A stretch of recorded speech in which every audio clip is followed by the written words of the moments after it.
time again, and I am not your fool.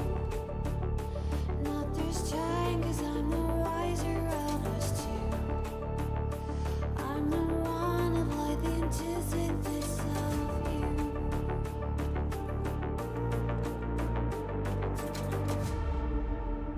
If you shoot, I'll take you. If you run, I'll chase you. If you scream, I'll whisper la di da di da da da. This is all you ever wanted.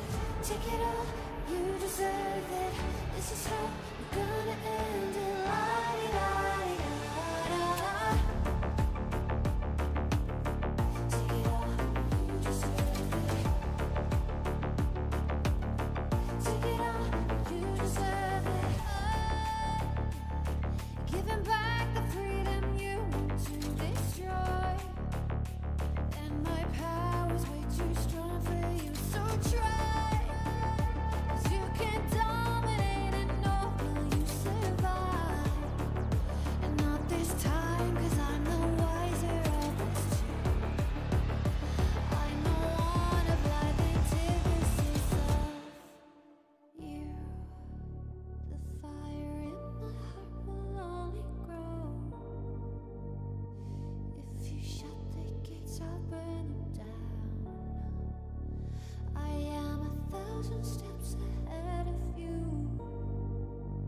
You'll see soon.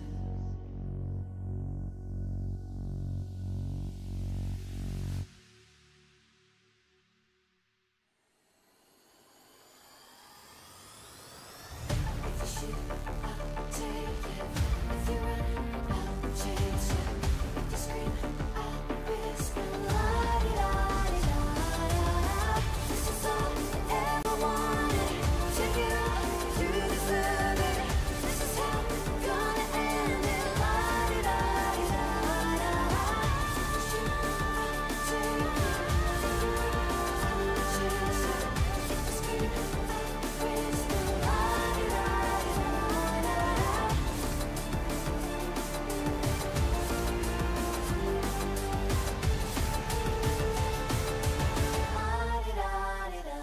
da da. I am 1,000 steps ahead of you. You'll see soon.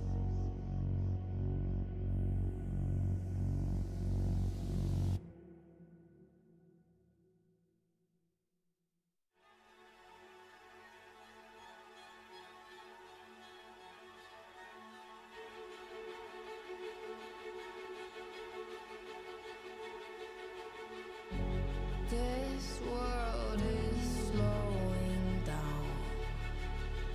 How can I fight it? How can I listen when there's no sound? Oh, the wolves are out. Yes, the wolves are out.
wanna be alone tonight in this darkness. Yeah. They keep on selling us dreams to get this higher. It's in the energy all around us. Man, it's divine. The sun went down, I made my home. I rested my head on a stone. I see the stairway in front of me. Who is this being in my dream? I was tripping, uneducated, buzzing, riding the wave, spaced out. I left the room, came back again. It's almost noon. A sea of people, their hearts beat. They saw the sounds, witness the crease. They're impatient, couldn't take the weight. And after 40 days, they met their graves. From when a new generation rises, the truth in their hearts reside. From the east to the western lights, they'll rise up and claim their right. It's in the stars, my friend. Look up again. Oh, no time to pretend. Until we're dead, we fly when we can. Get down with the plan. Adrenaline. There's a million shining stars. I don't wanna be alone tonight in this darkness. Yeah. They keep on selling us dreams to get this higher. It's in the energy all around us. Man, it's divine. There's a million shining stars. I don't wanna be alone tonight in this darkness. There's a million shining stars, but it's divine.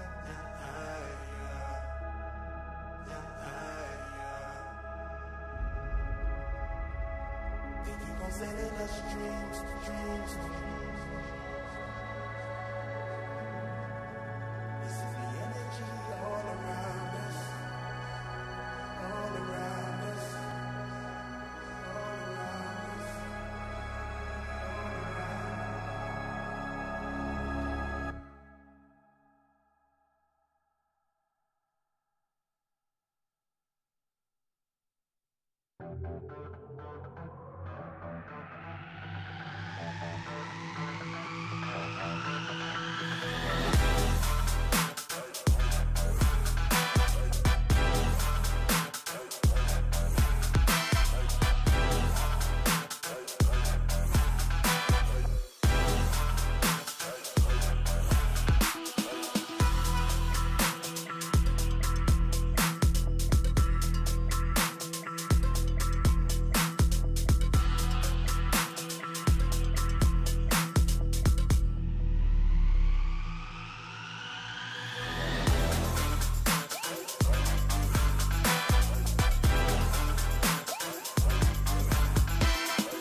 Underrated, maybe. I won't say Layla, but Недооцененный всегда. Аргус. Очень недооцененный герой. Он 1 на 1 любого чела убивает на фулл-слотах. Правда, на экспе, конечно, страдает, но на голду это must-have. На экс-патче его апают. Все будут играть на Аргусе. The hero that I really don't like to go against is Lucian because whenever I try to go near, she will pull me, boom, boom. Because the hero can the first skill, the second skill is it? The second skill can lift up and then pull me to another side. Yeah, that one I really don't like. I get really annoyed. I don't know, for me, underrated is Alice. Esme in jungle. I love Esme in jungle very much. And Vendetta, of course. yeah, Vendetta. Very underrated. Because it's my main hero and I don't see a lot of people play with it. So, don't like that. I think the underrated heroes is Zaz.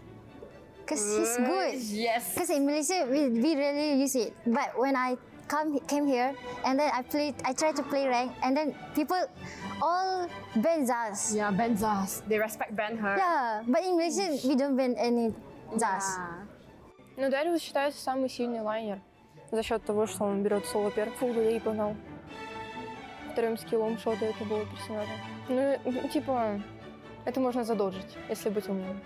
I think the hero that they're gonna pick the most is Ling because right now he's in the meta and he's a really OP hero that he can rotate through the map really fast.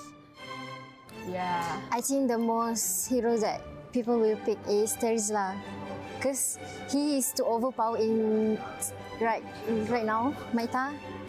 Yeah, probably they ban or pick the heroes. I like K1, but yeah, you know his hair damage now, it's not that good, so I can't play hair now.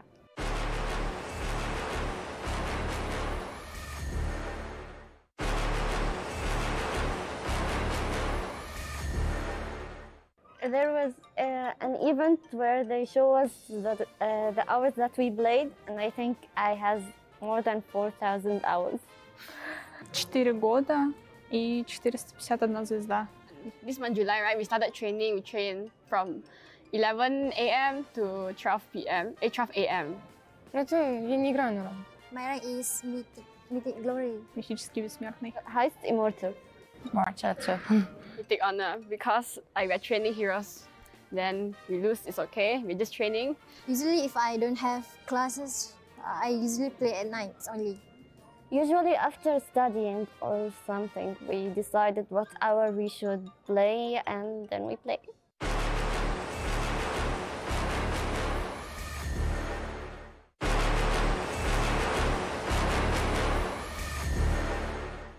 Mia. On the first day.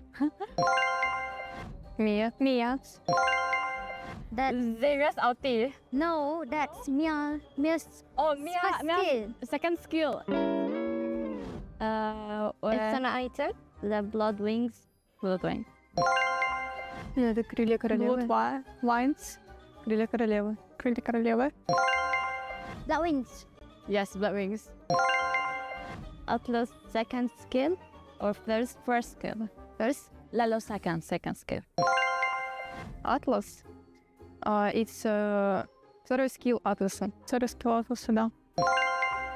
What is this? Yeah. Atlas Ultimate. Even I don't know. I'm a wrong one. I don't know. I go. Yeah, but we forgot the name. Paquito. First Paquito.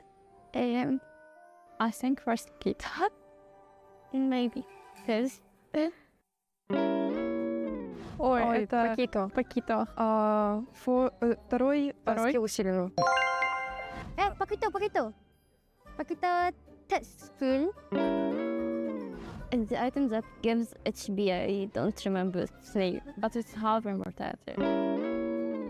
Ой, это пояс, да. Защитный пояс. Защитный пояс. As Iris well. Bell. Oh. It's the new emblem. But I can't remember his name. Temporal region. Yeah. Это перк. Какой-то. Какой-то перк. Кубик. Кубик. Quantum charge. No. No, this is the new new talent. But I don't know what's the name of it.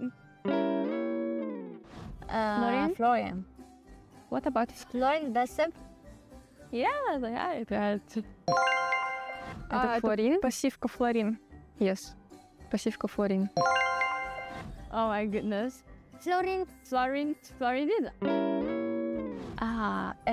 Burst is Fury. Brisker Fury. Yeah. Burst. Криты. Берсерк. Я Берсерка. разберсерка. Berserker Fury.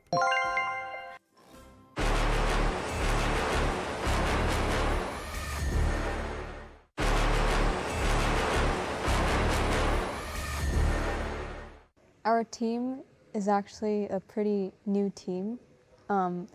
Ever since MWI, the announcement for MWI released, our captain Ashley, she created a team, and after like a lot of roster changes and adjustments, we got to where we are now with our 5 players and our sub Stella. And for me personally, I think I just got out of NACT playing a different role, mid lane, which is my main role, and I had 2 months to adapt to jungle, and I guess it was an interesting opportunity for me because I've never played jungle before, and this is my first time playing jungle, so we'll see what happens. So we have me, Nicolette, jungle, and Ashley mid, Panda for gold, Jewel for XP, and Emily for roam. And then we have our sub Stella along with our coach Midnight, and we also have an additional like intern coach who is Rex, and our manager G Laiko. I used to play mid lane for BTK in the NACT Spring 2024 season, and I'm not there anymore because I don't think they had anything personally against me. I think they just wanted a different player. Like, they just preferred Mar Cutie over me. Like, there's nothing else to it. I don't think there's like personal hate. But even if I was playing with them and if we qualify for MSC, I was still gonna play in this women's tournament because me and Ashley have been talking for 6 months about creating a team, and I'm glad I have this opportunity to play internationally, whether it's with MSC or MWI. I'm very grateful to be able to represent Cloud9 in MWI because I feel like you don't get these opportunities very frequently. Like when you grow older, you're not going to be playing these games and playing competitively. I feel like you have to be young, and that's where you shine the most. Thank you to everyone who's been supporting me since the NACT Spring 2024 season and has been following me throughout this journey from NACT to MWI. And shout out to all of my friends who helped me learn jungle because they knew that it's a new role for me. And yeah, I appreciate all of you. Love you guys.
لحظات البداية عاشت معنا، كنا نحسبها وقت للتسلية بس، نحسبها بس ذكريات. عبود أعطي أختك اليد يا ولد. ابتكرنا فيها ابتكارات، وإذا بغينا قلبناها خرافات. كنا نحسبها بس لمة وصحبة وسهرات، انتبه نو ترى نو. لكن كنا نشوف عالم ما حد يشوفه. ليته يشغل وقته بشيء يفيده. الله عليك على الصوت. عالم كبر وعاش فينا، عالم الحماس فيه يوصلك كل مرة لحلم أصعب، بس ما يصعب عليك. بارد معك وين ما تروح.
Ladies and gentlemen, welcome back into MWI 2024. Of course, together with EWC, we have went through quite a bit already yesterday. And as you guys pretty much know, we are here in Stream B. We are going to be watching the Tiebreakers match. Let me help you guys, kind of break things down a little bit in a few minutes time, because what's more important is introducing my co-caster for today, Husky. Yeah, it's good to be back, right? We were here for MSC that time, and right now we are here also to finish unfinished business, or at least to help two teams clean up the scores. It's Cloud9 and CFU Serendipity. It's going to be an interesting one because, we have had pretty interesting matches yesterday, and even right now on Stream A, if you guys want to watch, Group B and C go at it as well, it's happening live, and if there's any tiebreakers, they're going to end up here, and we will help them settle the score. But for now, it's Cloud9 against CFU Serendipity. I find it very, very exciting to see how are they going to take on each other, because Cloud9, if you guys watched the video just now at the loading screen, it's a pretty new team, but they show a lot of promises. Super excited for that, but we'll talk a little bit more about Cloud9 and CFU Serendipity later, as I am just going to kind of just help you guys understand more about the tournament format today. We're currently in the group stage so we're going through the round robin of best of twos in Stream A and yesterday. So we have a total of 12 teams, and all these 12 teams are split into 4 groups of 3, where they gotta fight it out for a total of 2 games. And in off chance where there are 2 teams that kind of have the same points, they will come together to fight it out in Stream B, which is what we're going to be looking at today for between Cloud9 versus CFU. Following up after that, we'll have the top 2 for each group to move on over to the playoffs in a single elimination format, all of which are all going to be best of 3 to quarterfinals, semifinals, and the final will be a best of 5. Of course, when we are looking at all of these tournament format things, we gotta have to expect prize pool, right? So we have a total of $500,000 on the line, Husky. $500,000. Yeah, $500,000, and a big chunk of it goes to the champions. $180,000 for the first place winners, and all the way down to $15,000 for the 9 to 12 placing team. So that means that if the team doesn't make it through group stage, they would still walk away with a decent size of the prize pool. So at the end of the day, it's more about which size, how big of a pie do you get at the end of this, which we've already eliminated Tidal Legends Gaming from Group D. I think Falcons Vega already is officially out of the tournament because Group C, they did play, I think, 2 of their best of 2s already. And it's safe to say that, Falcons, they got 0-2 by the opponents, so that we have to say goodbye to them as well.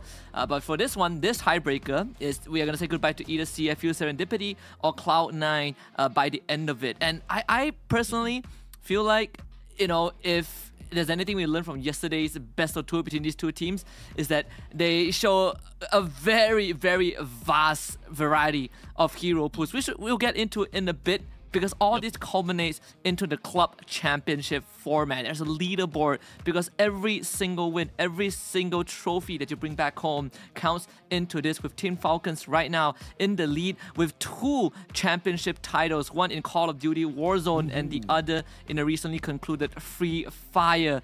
So they're basically leading the chart, right? And at the end of it, if the club wins the championship, they also walk away with a prize pool of, I believe, 7 million, which is insane. Ooh, wow, that's insane indeed.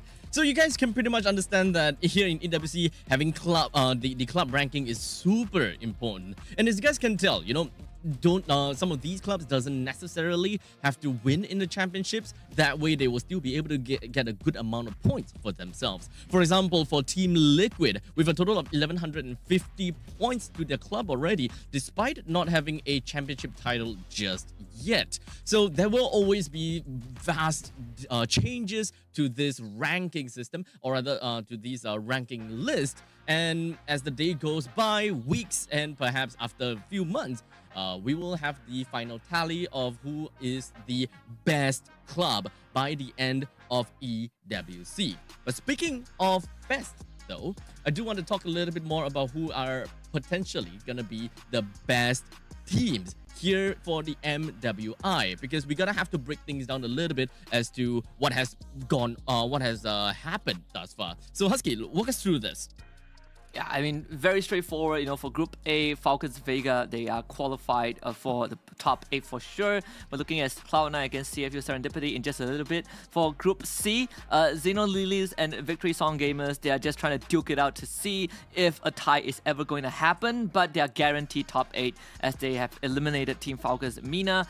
For Group D, Vitality and Gaming Gladiators X Homegirls also made it through to top 8, with Tidal Legends Gaming waving goodbye. And of course, Group B matches will happen in just a little bit on Stream A for those who are interested. So we still have the Smart Omega Empress, Net Angels, and DreamHack Girls who have yet to take center stage.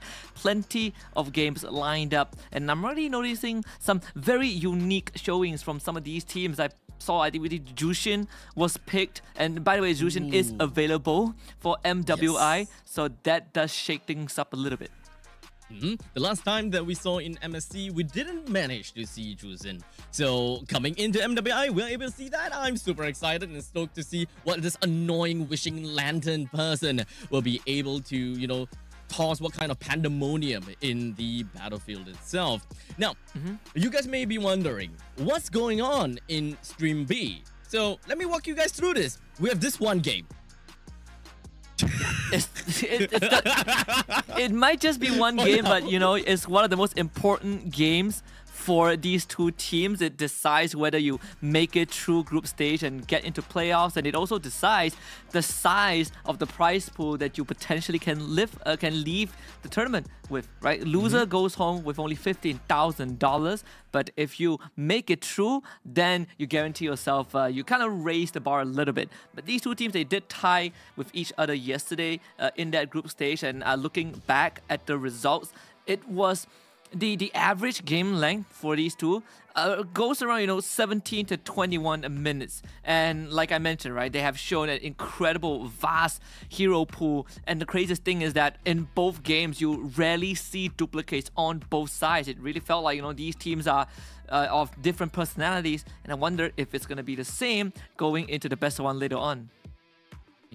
So honestly, these two matchups, we're gonna have to understand it is the crucial rematch between these two. One loss, and unfortunately, you are out.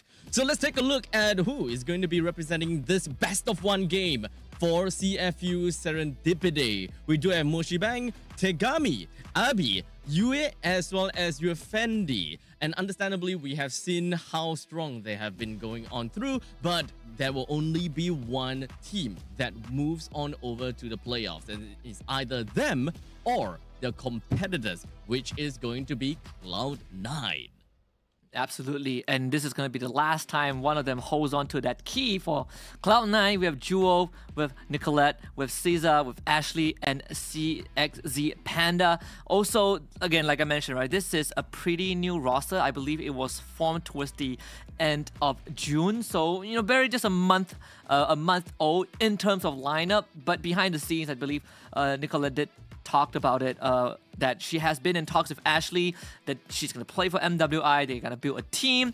So this has finally come into fruition, and they do have Midnight as their coach, and Midnight was also the coach for Cloud9 when they played at MSC. So very experienced man behind the scenes. I want to remind you guys out there, if you guys are interested, and you should be interested, go to www.stcplay.gg to vote for your favorite teams. Vote for the next game at that exact domain, and see if your prediction skills are accurate. So of course, make sure you guys predict who is going to be winning this match, CFU or Cloud9. Now, since we were talking about Cloud9's lineup previously, I do know that at least when we were watching the pre-show video, we've got, I believe, Nicolette that was on that was talking, right? So, from what we have heard is that Nicolette is playing in the jungle position, of course. So it's slightly different from what we have originally expected, since CXZ Panda is one of the only female assassins player in North America, and from what I know, Ashley specifically picked Panda up for that assassin role. But it kind of seems as though that we do got Panda that really excels in gold lane as well. So they have decided to put Panda on the gold lane and Nicolette on the jungle. Yeah, and I do want to see how, they can go up against CFU Serendipity, because we know that region, CFU, they come from the region of Cambodia, and that region is known to be fighters. They absolutely love to fight, and CFU Serendipity is no exception. They also love to fight very, very much, and I think that is going to kind of set the tone, especially when you only have one shot. This is the last 30 minutes for one of these teams on that stage, on that EWC stage. So you got to bring out the big guns, right? You got to come out the gate swinging, go, guns blazing, and see if you can surprise your opponents. So that's something that I think Cloud9 would have to try and manage. Because for Nicolette, she used to be the top 3 mid laners, but for MWI this time, she has transitioned into a jungler, which is a pretty new role for her. I think she also talked about it as well. So I think this is kind of go time. This is the moment where she gets put to the test. So honestly, there are definitely going to be a couple of changes that we might expect, since all of these players, they are they pretty much go around playing different kind of roles, so they would have very good understanding of how a gold laner would play despite being in the jungle, or how a mid lane will play despite playing as a gold laner. So they will be able to adapt with one another very effectively, and that is definitely something that I want to see from all of these girls here. The power of adaptability. Yeah, I want to see if we might get an assassin matchup, right? Because right off the bat, Cloud9, they go for the Ling ban, whereas for CFU, they're focusing a lot on Ashley's hero pool. No Valentina, no Faramis. Basically, you get that utility out of the way so that if C9 wants to play kind of the comp that they've been showing in that group stage prior to this tiebreaker, they will have to think twice, because Valentina has been a staple for Cloud9, where, well, Cloud9, they're going to take out Jushin. I love this. I've seen Jushin in action. Absolutely hated her for how ridiculously good she is. I think they need to kind of adjust a little bit on how much it takes for you to grab someone with your lantern flare. So that's probably going to be a conversation down the road. But for now, get Jushin out of the way. I like it. Perfect. So with the Valentina, Faramis, Jushin, and as well as the Ling out of the way, it pretty much gives us a pretty good understanding that all of these players, they just want to get rid of very annoying heroes, all of which that has been banned have got that same concept. They are just plain annoying. And of course, they have a very good standing in the meta as well. Now, with that, with all of that said and done, we do have quite a lot of heroes that is currently available and has been pretty hot picks within of MWI, being Edith being one of them. Terizla, understandably, also gonna be one of the most important heroes that we see in MWI, picking up quite a bit of priority coming in. Yeah, he has been one of the most picked heroes alongside Ruby, which was banned in MWI so far. You know, it was picked 8 times while making 9 for Terizla with 100% pick and ban rate. Just a very good setter. We see the Angela on the side of Cloud9. There's a chance that we see that go over to the roam role for Exaya. She has been playing a lot of Lolita and Florian, so Angela could be an option, or it could be a replacement for Ashley's hero right now that Valentina and Faramis are gone. This Hayabusa is no surprise though. We talk about a potential assassin matchup. The question is, for CFU Serendipity, would Tegami go for an assassin hero? I mean, Lancelot was picked up yesterday. If I'm not mistaken, it was on the side of CFU Serendipity in Game 2 against C9. But for now, it's Roger and Edith. Right. So CFU, they have a very strong main tree core for their lineup already. They have they have 2 members that is really good at taking up the front lines, so they have pretty much set themselves up pretty nicely. It doesn't necessarily fixate them onto, oh, we gotta have to play split push, oh, we gotta have to play on the team fight basis. There's still a lot of X factor that we can potentially see from the side of CFU Serendipity based on what C9 eventually drafts for themselves. Like, for example, if whether the Angela is actually going to go over to the middle lane, try to understand what kind of weakness we may potentially be able to see from the C9 setup. And right as we say that, we only see fragile heroes coming from the side of C9, all of which are very weak in the early stages of the game, except for the Angela, of course, with one of the strongest first blood potential. But regardless, we can kind of put that aside first, because we still don't really have a very good idea how they would want to play this Angela coming into this match. I would say, you know, for this Angela, again, it is up in the air whether it goes for Exaya or Ashley. Just based off of the track record, right? We haven't really seen Ashley get tested too much in terms of the hero pool. She's been getting Valentina wherever she wants. Same as the carry, it has been majority, I think 3 out of 4 games they played so far in the group stage up to this point has been carry. Well, no, 2 out of the 4, half of the games they played, in fact. So Vexana Lilia gets banned out. We're looking at the mid lane being targeted. Now, CFU Serendipity side, the mid lane pool, it is shrinking. They do love that Vexana now that it's out of the way. You still have the Nana, which is an option that we have not seen too often, but it could be a choice, right? We're going to take out the X-Borg first, because there's Edith and there's Terizla. You just generally don't want to deal with the X-Borg. You could look for Lapu Lapu ban as well. Lapu Lapu, Yuzhong, I think they're pretty decent options. And you also limit what Cloud9 can do now that they have the Angela on their side. Now, I do want to also focus on the fact that Terizla has always been, or not always, but Terizla has been becoming very flexible when it comes down to this year's meta, right? We have been seeing Terizla in the mid lane and the EXP lane, sometimes even in the roam. So at least it is still up in the air. Although I gotta have to say, the Terizla in the EXP is very likely gonna be the case. But you know, let's not close that door just yet, because CFU Serendipity, they have got their main they have got their Roger, which could still have some flexibility in it, going to the jungle or perhaps going over to the gold lane. So at least for CFU, they have a very wide pool of heroes that they can very potentially work on. And what do they really want to tackle? Do they want to play a little bit more onto split push, or do they want to play a little bit more towards a team fight or situation? Because at least having the Roger being having such high movement speed, you can split push very effectively. So you can actually forego heroes that do well in mobility, especially since you can actually put a Roger and kind of tally it in place with Hayabusa. The only thing that you gotta have to be careful about is the global presence of this Angela, as well as the Ogi Shadow Kill that this Hayabusa is capable of unleashing onto this Roger. See, the Esmeralda is one of the heroes that Jewel also favors. So, you know, C9 going for the comfort picks. So, it's Esmeralda. Not sure how I feel about it. I mean, you can definitely sandbag the Terizla. You take some time to ramp up the Nana that I didn't mention early on. That can be an option for CFU Serendipity. That was out as well, alongside with the Claude. So we do get the Roger jungle. Pseudo assassin, I suppose, but yeah, double marksman jungle. You have the Claude for late game, and the Roger late game is also incredibly scary.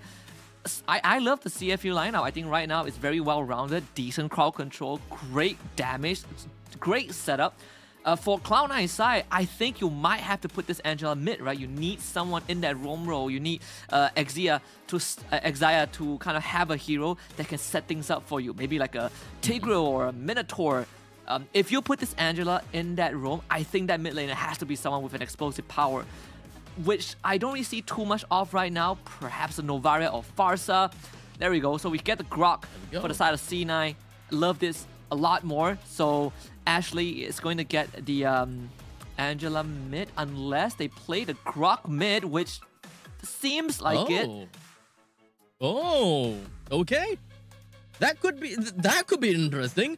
At least when it comes down to the mid lane, right? When it comes down to the dual roam from the roamer as well as the mid lane, they have been kind of interchangeable more often than not, right? Whereas the actual roamer, which in this case is going to be the Angela, kind of stays in lane a little bit more, and sometimes the mid lane, which is the Grok, can pretty much kind of come and go. So it doesn't really quite matter too much, especially since I would believe that both the Angela as well as the Grok might actually just play kind of like a tag team scenario. They understand that with the Roger and the Claude in the opponent side, they don't really have a very strong early game setup, and they might be able to find a very good steamroll and just kind of propel themselves forward in the later stages of the game, or at the mid stages of the game, a lot faster. I just want to quickly point out, just a minor humble brag. You know, we talk about the coach of C9 being a Midnight, which is also the coach from the MSC team. But they also have the coach from currently the best region in the world, the assistant coach, which is Rexvin from my region, from Malaysia. You know, we got the bronze medal during SEA Games. Just saying. But yeah, I mean, C9, at least coaching staff, they're in good hands for sure. And now is to see how much damage they can do. With this Grok Angela, I don't mind it at all. I mean, you have very decent coverage. But the main thing is to get this Hayabusa ahead. Hayabusa running Warcry, you get a lot of damage once you get on top of someone. Another question is, who do you want to get on top of, right? Roger, not exactly the easiest. Nana with the passive, but it's kind of a waste. Claude, hard to catch. So Nicolette has her work cut out for her.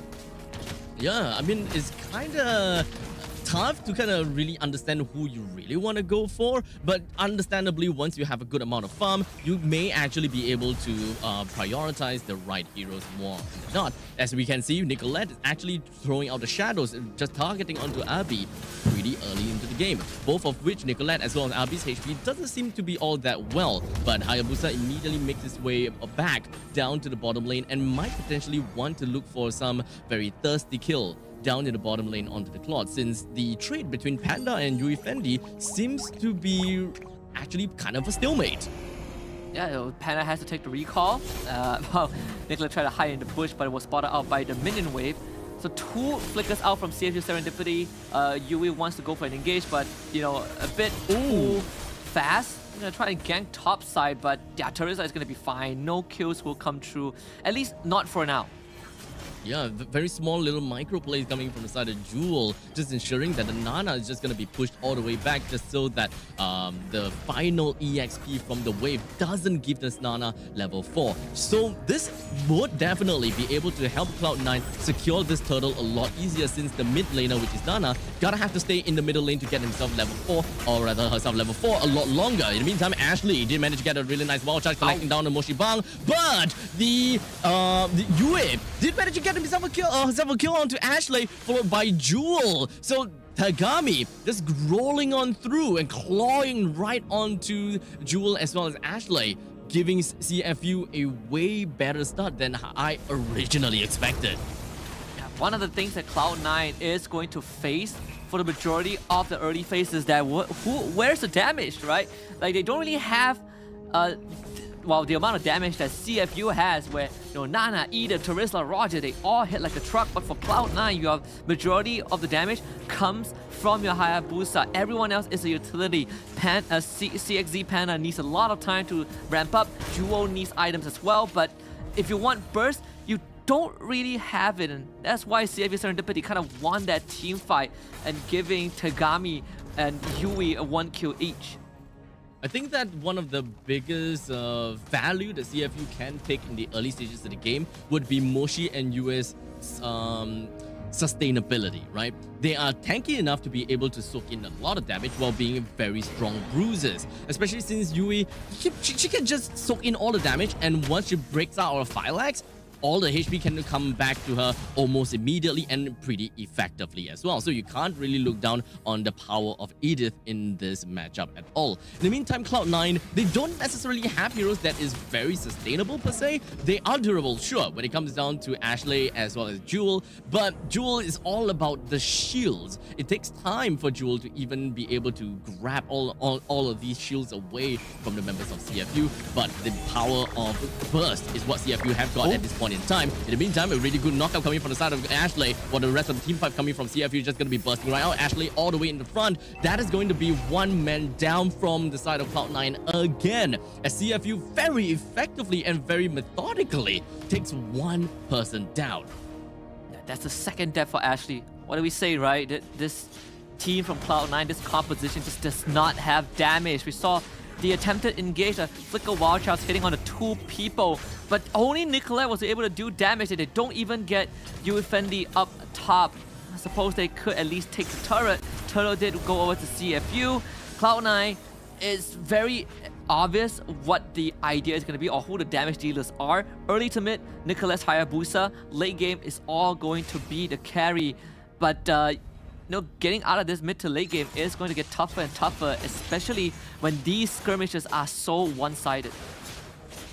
Since we're looking at about 1,000 goal lead for the side of CFU, as well as them being able to take quite a bit of control in the river, I would believe that CFU should be able to help Tegami just bump up onto the goal and the income, just so that she will be able to get a very good snowball coming into roughly about the 8 minutes mark. But they gotta have to really kick up a notch a little bit more and try to get a little bit more of these assassination kills, perhaps onto the Angela or perhaps onto the carry. Since Cloud9, yes, when it comes down to lockdown, there is definitely a form of lockdown when it comes down to Ashley's wild charge, but other than that, we don't really have much. We have a late gratification coming from the puppet strings as well as from the side of Esmeralda, but speaking of which, we're just gonna hold on down to the bottom lane as the Molina's gift is just gonna be popped coming from the side of Abby. Cloud9 is pretty happy with just popping the passive, immediately pushes themselves right back onto another fight, as Cloud9 unfortunately being completely sandwiched out, and Jewel finds herself taken down again.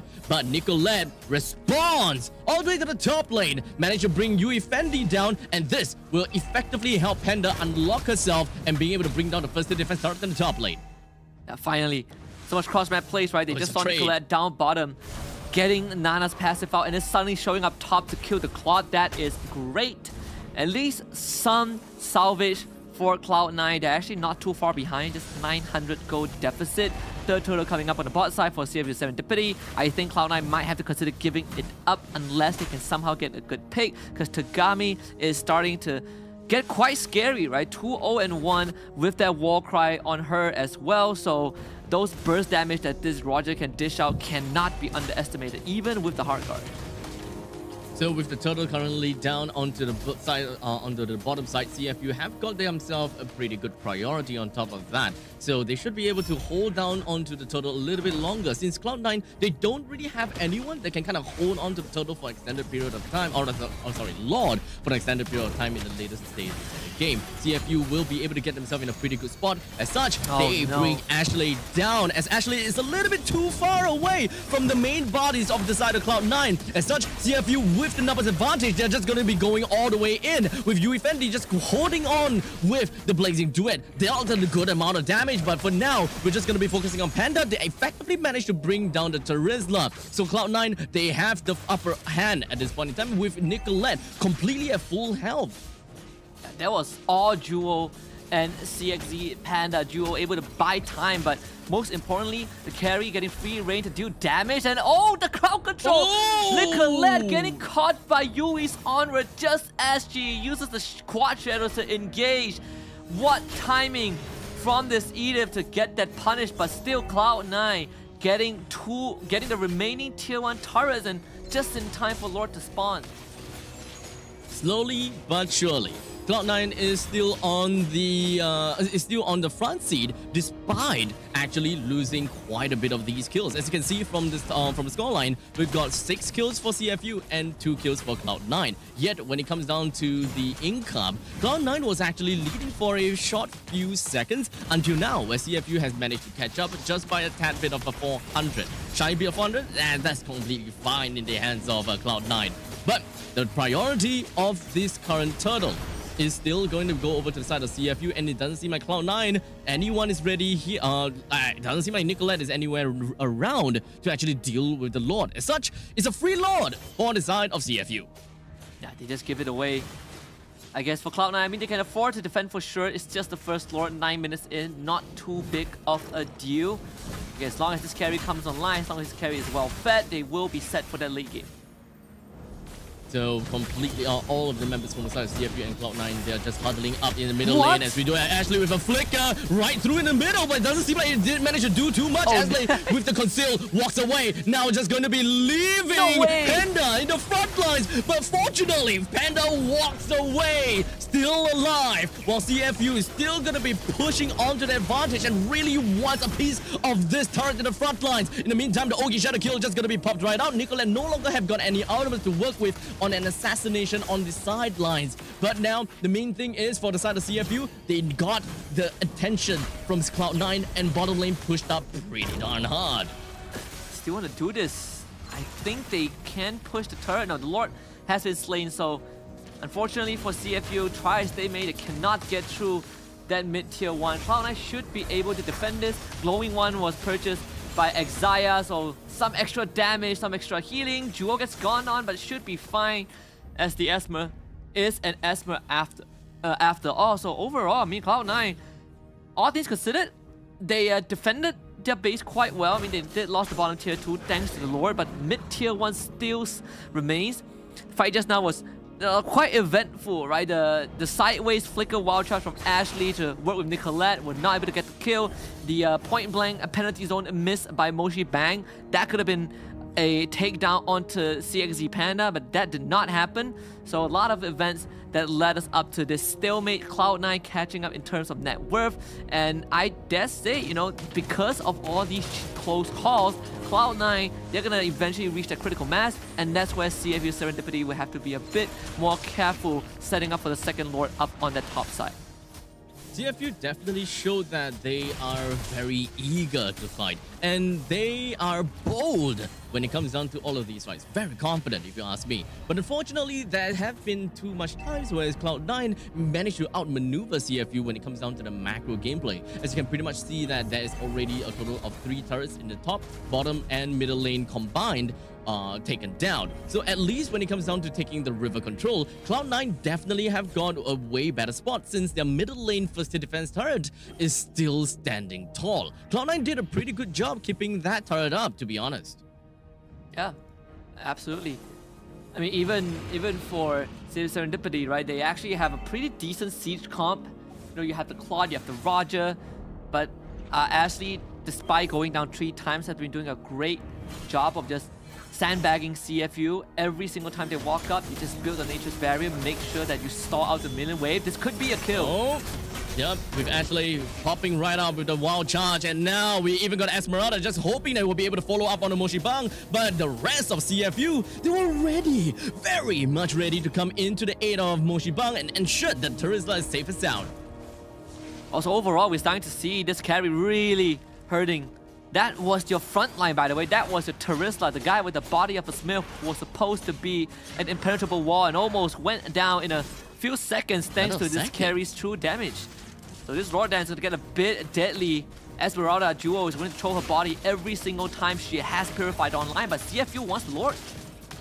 They have definitely got the chance to pick up the Lord, but Ashley with the nice little barrier to make sure. Oh, the 3-man wall charge! That's what we want to see! Moshi Bang all the way in the middle of the fight. Wasn't able to do too much when it comes down to the penalty zone. Tegami all the way in the front lines. He's still stripping everyone to shreds while Nicolette deals with Tegami's friends down in the back lines, while Panda throwing all of these spinning light wheels away on the CFU. Cloud9 emerged victorious in that fight.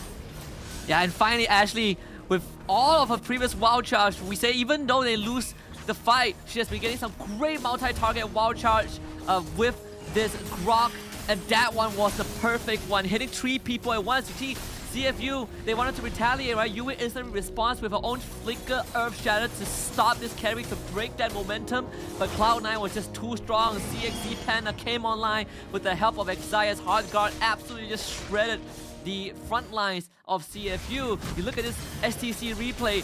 Ashley, what a read into that bush. A 3-man knockup and this carry uncontested. Yu Fendi thought she was strong enough. Goes in with a BMI blazing duet only to get her life snuffed out in an instant by this carry. 4 for 2 exchange. Cloud9 in full control of the game.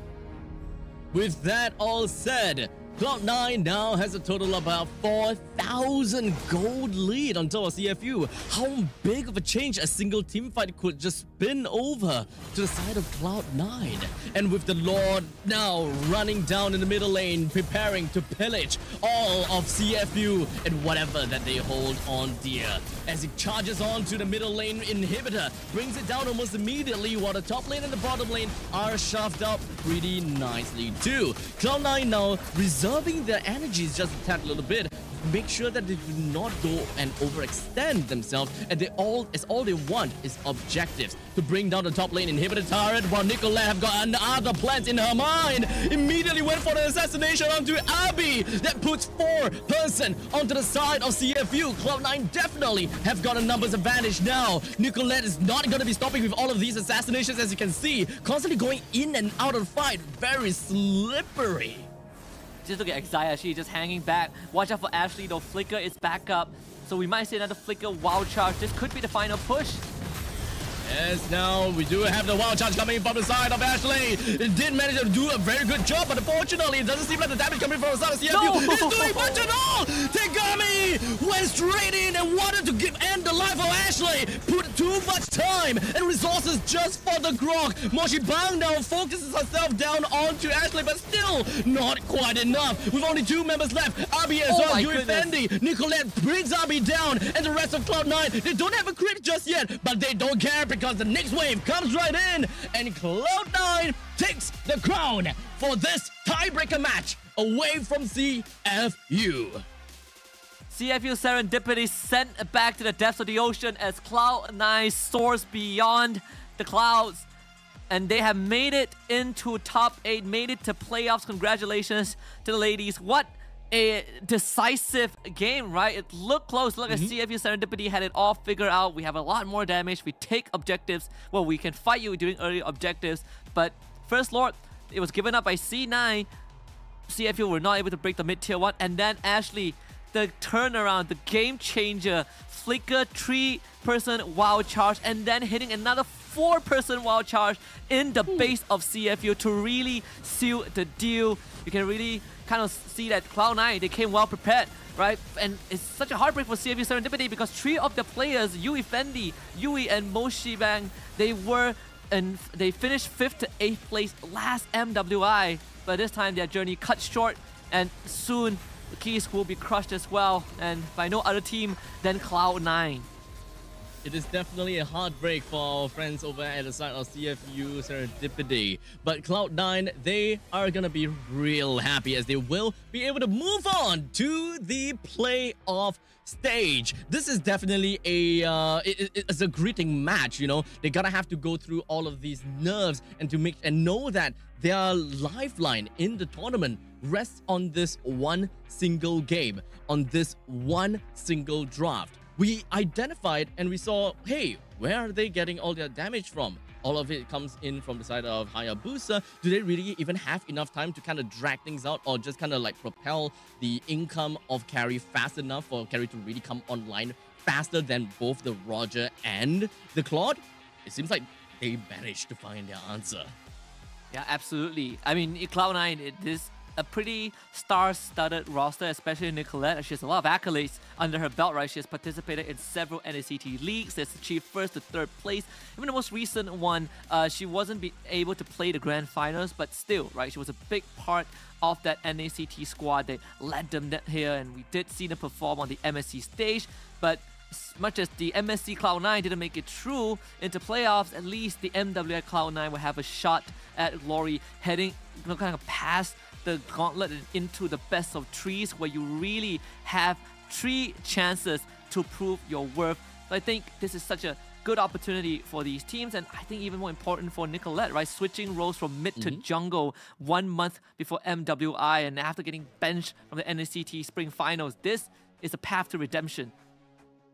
I gotta have to say, the game ended a little bit too early, I gotta have to say. I was kind of hoping that we'll be able to get a little bit more out of that game, but what can you say? The Cloud9 members, they were very sure as to how they would want to play the game, and they knew that they were technically on a timer. Not technically, actually. They are on a timer, especially since they are dealing with a Claude as well as a Roger. Once these two come online together with the crazy amount of lockdowns that they can be provided by the Terizla as well as the Edith, it's definitely going to be scary to really deal with all these powerhouses in one go. Yeah, absolutely. Well, with the first tiebreaker concluded, we are glad to tell you guys that we still have more tiebreakers to come. Xeno Lilies against Victory Song Gamers coming up next after this break.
heard that you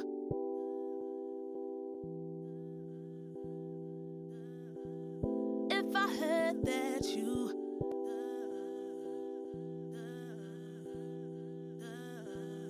If I heard that you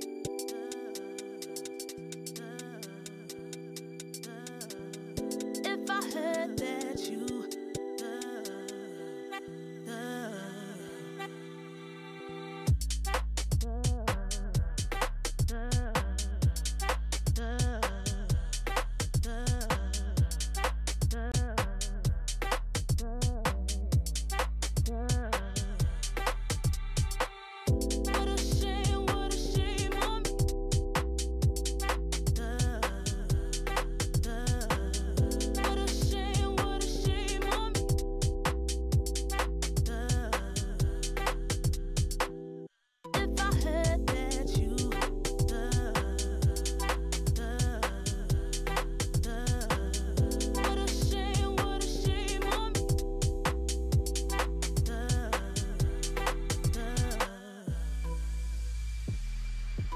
way you do it, the way I live a life, way you do it, the way I live a life, the way I live a life, way you do it, way you do it, the way I live a life, way you do it, the way I live a life, the way I live a life, way you do it. Way you do it, the way I live a life, way you do it, the way I live a life, the way I live a life, way you do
Honor 200 series, the best portrait phone AI empowered. Studio level, AI portrait camera, 3 hardcore portrait modes. Color, vibrant and classic to capture portraits that truly stand out. AI empowered magic portal. Snapdragon 8S Gen 3 AI chipset. 5,200 milliampere per hours silicon carbon battery, 100 watt. Honor Supercharge. This is Honor 200 series. You ever wondered how a Hollywood movie is shot? On a Sony. You review it on a Sony. And how do you make that sound epic? You record it on a Sony. Lunch break on a Sony. So why wouldn't you watch it on a Bravia by Sony? Have you got what it takes to get to the top? It doesn't matter how high you climb. To reach the top, even the biggest champ needs a break.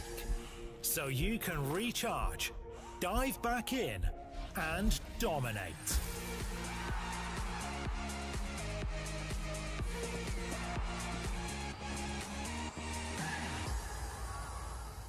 Have a break. Have a Kit Kat.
what you need. Here's some seeds, grow some trees. Ain't no smoke that's made for lungs, but you believe. But it's okay, we make mistakes, be relieved. So why art doubting? They're not like me, my eyebrows too intense. I rock out like the Brahma. I wanted to be like Dwayne Johnson. Teacher said I'm trouble. Once I clocked my dreams won't work, I started snapping, I bust bubbles. I think it's how creators see, other creators be. Perceived as fly, you're whipping right, but off IG, you're broken cheap. I need an electric bike to vend this food, to vend these rules. Get these tools, cause haters drool, they're watching me. Haters discretion advised. Oh me, oh my, I just want to survive in the sea under darkness. Hiding from the light, all we do is push violence. Pain over violence, radio silence. Turn up this up right now, I like this up right now. You might be stuck right now, this might loosen me up right, up right, up right, up right, up right now. Get off this bus right now, you're acting sus right now. This, one. Turn up this up right now, I like this up right now. You might be stuck right now, this might loosen me up right, up right, up right, up right, up right now. Get off this bus right now, you're acting sus right now. This, one. Turn up this up right now. You might be stuck right now. Up right, up right, up right, up right, up right now. Get off this bus right now. This, one. Turn up this up right now. You might be stuck right now. Up right, up right, up right, up right, up right now. Get off this bus right now. This, one.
ladies and gentlemen, welcome back into MWI here in EWC at Riyadh. My name is Abstract, with me here is Husky, and the both of us is going to be covering this upcoming tiebreaker match between, what was that again? Victory Song Gamers versus Zyno Lilies.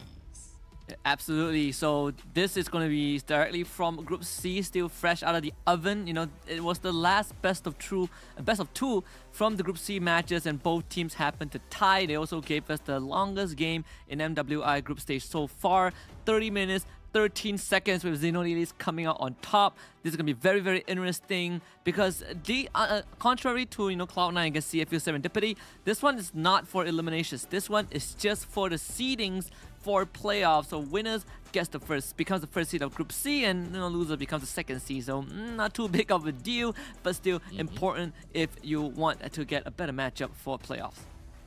Exactly. So coming up, of course, when we are looking at the upcoming showdown between these two teams of Xenolilies versus VSG, I gotta have to say, right, with a 30 minutes game in our hands, I believe that both of these teams have got very strong understanding as to how they would want to play into today's games, right? Victory Song Gamers from EECA and Xenolilies from the side of Mekong. I'm pretty sure that we have heard before from many times when it comes down to Xenolilies. The Mekong region has, of course, always been showing up quite a lot of times, and EECA being a relatively fresh region as well. I'm very much excited to see what exactly Victory Song Gamers have got for us today. Yeah, absolutely. And I think, one thing about these two teams is also the fact that both teams have two Filipino imports, two on the side. For the side of VSG, it's going to be the gold laner and the roamer, Rian and Gaily. But for Xenolilies, it's actually the jungler Ramichi and the gold laner Taro. So we took a look at the matchup. Let's take a look at the roster. Xenolilies starting it off with Kao, Ramichi, Sa, Shiromi, and Taro to kind of make up the entire roster, with the highlights, I mean, specifically for me, being Ramichi in the role of the jungler. So coming up, of course, I gotta have to, I definitely gotta have to say, Xenolilies, they are expectedly pretty aggressive with how they have been playing thus far. And of course, they are, of course, very methodical with every single team fight that they would want to bring themselves into. One of the questions that I always ask whenever I'm looking at the MWI games is, how much would the drafts eventually mean to all these ladies? Like, how would they want to draft, especially when it comes down to a best of one series, and understanding the current meta when it comes down to MWI with the popular picks, which is heroes such as Ruby, Edith as well, Terizla. In fact, since I'm talking about Ruby, mentioning about that, we have seen Ruby being picked up quite a lot, but unfortunately underperforming by quite a lot. In fact, I think that we have a total of eight Rubies being played, the last that I've seen, with not a lot of wins actually. Yeah, it's pretty unfortunate. But you can say the same for Terizla. A lot, basically 100% pick rate, right? Either you're picked or you're banned, and the most recent one was a victory. Well, actually it was a loss, because C9 did beat CFU, but we gotta look at the opponents of Xenolilies, which is going to be Victory Song Gamers from EECA, Minun, Kyoe, Synchro, Gaily, and Rian. And I mentioned that for the side of Xenolilies, we're looking at Ramichi, which is basically the jungler. For VSG, it's Kyoe.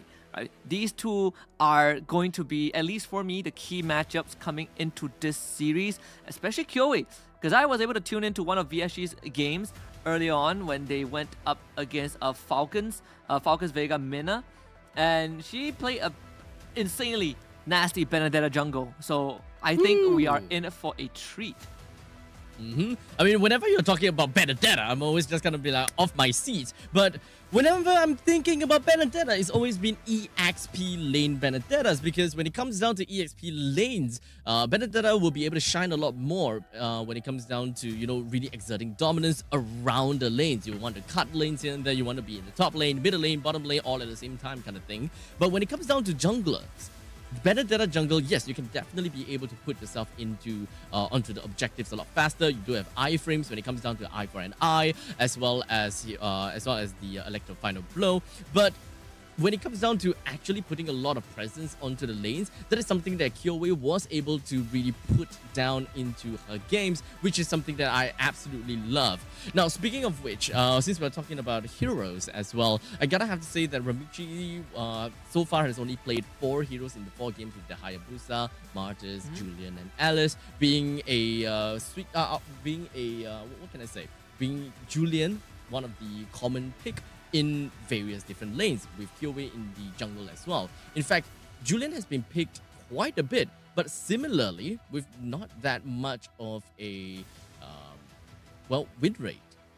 Yeah, I mean, you can clearly see that for VSG, for Kyoei's hero pool, right? She is really into Benedetta, Julian, Roger. That's more elusive, but can kind of hard carry the game sort of jungler. It's not your traditional, I'm going to front line. It's not your traditional assassins. So this is something that I find very unique about VSG. They also have a very good understanding of when the power spike is. And I believe when it comes to power spike, Xenolilies like to play that mid-game spike. So we can expect that First Lord, that 8 to 12 minute last sort of First Lord window to be a very crucial point to see if Xenolilies can kind of use that timing to find a lead like what we saw from Cloud9 earlier on, or is VSG going to play that patient game, hit that late game, and just take over? Well, it all relies on to the draft. How do they want to play in the early, mid, and the later stages of the game? When it comes down to Xenolilies, is something which is a team that I definitely want to look out for as to how they want to, kind of come up against the members of Victory Song Gamers. But we talked about the fact that they did have 2 imports when it comes down to the Philippines, and we gotta have to be really careful about these 2 Filipino imports, right? We know that Philippines is understandably one of the strongest region when it comes down to MLBB, but we cannot forget about the fact that Victory Song Gamers, they come in with the idea of winning. As such, they do have bootcamp for themselves too. They bootcamp in Bali, in fact, for a week before coming into Riyadh. So when it comes down to diversifying their meta and diversifying their strategies, it's understandable that Victory Song Gamers have got a little bit of a taste of the Indonesian meta or the Indonesian strategies and gameplay before coming in. Yeah, which is pretty micro-intensive, right? If we look at the Indonesian region, it's always nice to see teams start to kind of ego check each other. We start off with the Roger Ling ban. I think this one is, at this point, very, very predictable, very much expected. Valentina ban out by Zen as well. Just eliminate the utility that Valentina brings. It's always such a good hero. And VSG responds with the Faramis. And speaking about VSG, I believe in ECA they have been pretty consistent with the performance, right? Always getting a top 3, top 4 finish in recent tournaments. So coming into this, I think it's also a very important time for them to put ECA on the map if they already haven't done so. But I want to see if Zen would kind of prioritize in shutting down Kyoei's jungle pool, because it doesn't really feel good to having to ban the Benedetta on Julian in the first phase unless you're really prepared to draft into that afterwards. So in this case, with the Roger already taken out, yeah, Zen will just have to kind of start banning out the Minotaur, just eliminate the setup. Yeah, I don't think that they will want to ban that out all that much. But perhaps we'll be able to understand that from when it comes down to the banning stage, Xenolilies, they are not really that interested in heroes that excels in teamfight scenarios. Being a Minotaur being thrown into the banning pool, definitely not one of the bans that we see all that often in the first phase. Perhaps some other assassins and some heroes that is definitely something that we usually expect to see. But Ling being one of the most annoying assassins that we can pretty much see up to date, aside from Fanny as well as Hayabusa, is pretty much a well-deserved spot for Ling, let's be honest here. But the Angela okay, never mind. Angela just got thrown into the banning pool. I think this one is, I mean, I find the Angela ban, I think MWI, there's definitely certain parts that's unique about them. I know when we watched MSC, Angela was kind of like, okay, we do ban her, but sometimes we kind of let her through. But it's been quite a focus for MWI, especially when assassin picks are so rampant. Though VSG being on the second pick, if they want to somehow pick up the Benedetta, I don't see a problem right there in the first phase, especially when Oh. their XP laners is also kind of the playmaker. Chip going through for Xenolilies. And actually, when I was watching the broadcast earlier on, I believe it was VSG against Falcons. I think Mirko did discuss about Chip and Luoyi, which is not as viable, well, not as popular as they were before, because Lord Dances don't drag on as much. So hence, playing around the map when there's a Lord Dance is not as urgent, right? So Chip and Luoyi kind of fell off popularity. Jushin and Teresa get through to VSG. Big AoE, and oh boy, good luck having to deal with Jushin in that mid lane. Ooh, annoying Jushin. But this is definitely a very strong start coming in from the side of Victory Song Gamers. When it comes down to Xenolilies picking up onto, okay, as you have said, you know, we've got a Luoyi as well as a Chip. So we pretty much can expect that whenever there is a Chip involved in a lineup, we can pretty much expect global presence when it comes down to most of these heroes. As such, heroes that doesn't have very strong mobility in all stages generally are favored when it comes down to working together with a Luoyi as well as Chip. However, Xenolilies has decided to pick up a Claude for themselves, so it does seem like they would want to play on a hyper-aggressive role whereby they are capable of either number one, being able to ambush with the diversion, or number two, still keep the Claude on a feed and really just play around with the macro game. Because usually, you know, one of the biggest mistakes is playing Chip and then completely throwing macro game away. It's a very straightforward draft, right? Very honest. There's no like smoke and mirrors from the side of Xenolilies. The Julian coming out from VSG, we talk about this. It's probably going. It's not probably. It's 100% a Kyo pick. Revealing the core draft right off the bat, right? You know, mid lane, XP lane, jungle, all revealed to Xenolilies. So we're still waiting for the Roma and Gold laner for VSG, of course. For Xenolilies, right now, they can start clamping down on that gold lane pool, especially heroes that can threaten the Claw, you know, the Moskov, the Harith, they are still available for the side of VSG if they so wish to go for it. Definitely, when it comes down to VSG, they excel in pickoff and, of course, ganks. Not necessarily too much on the team fight per se, but we'll want to really enforce onto how Julian brings the value in the early stages. Being able to come up online a lot faster than all the other junglers at level 3, you will be able to exert a lot of pressure, but it also depends on how much and how fast you are able to rotate around the lanes, and if whether you are able to find the kind of value altogether. And most of the time in the early stages, you really want to make full use of your enhanced scythe in order to go for all these pickoffs. So with the main core EXP, jungle and mid already picked out, we don't really expect too much of an X factor from the side of VSG. So it's more or less they have already settled down onto their role as well as settled onto their strategies. They will want to play a lot more pickoffs. So leaving that up to the Roma, they don't exactly particularly need someone that can really open up the particularly hold onto the Lord that well, because they already have a Terizla. They have a pretty strong front lines and an engager from that point. But someone that is able to follow up of the Terizla, or being able to interchange with the Terizla as to who initiates and who follows up. This could be a Tigro ban. I mean, we might see Xenolilies lean into that.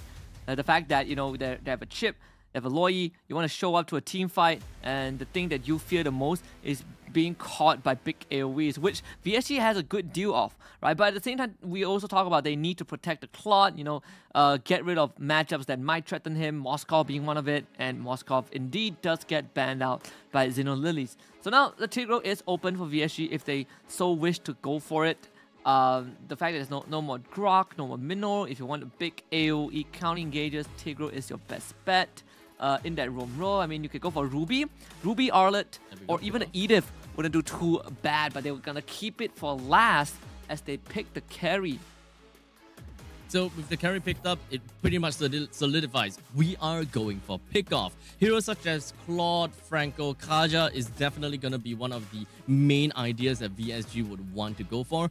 Go for the first person pickoff and then the follow up from the Terizla to really seal the deal when it comes down to all these team fights. In fact, drafting against Xenolilies first 3 picks is actually pretty darn annoying and really difficult to work around. Since whenever you are thinking about team fights, you're looking at kind of like a rock, paper, scissors equation. Team fights essentially find themselves having difficulties dealing with a split push composition. Split push composition have a problem dealing with this pick-off compositions, and it goes into one full circle. So with the Claude being picked up, it pretty much shows that yes, we will be able to put up some good amount of presence onto a split push potential. In the meantime, we also have a chip that can bring everyone into a team fight for a grand 5v5 showdown.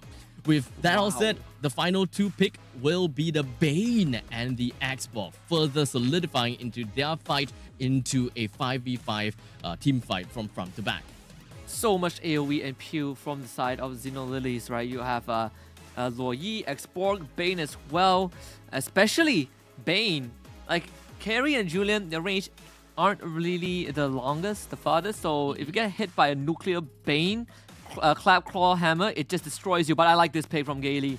I like the Lolita for VSG. Ooh. You put up the Guardian's Bulwark and send that bullet back into Xenolilies. And you know what's the best part? If you reflect the Crab Claw Cannon and then it hits a target, it actually triggers the secondary bounce, which crits the ricochet, which crits the target behind. So I know that a lot of Bane picks have been a Magic Bane. I wonder if this is going to be the case. I feel like you probably would just go physical in this case. We just have to find out though, now that Lolita is in play, you probably would do better just spitting rum on your opponent's face with that magic build.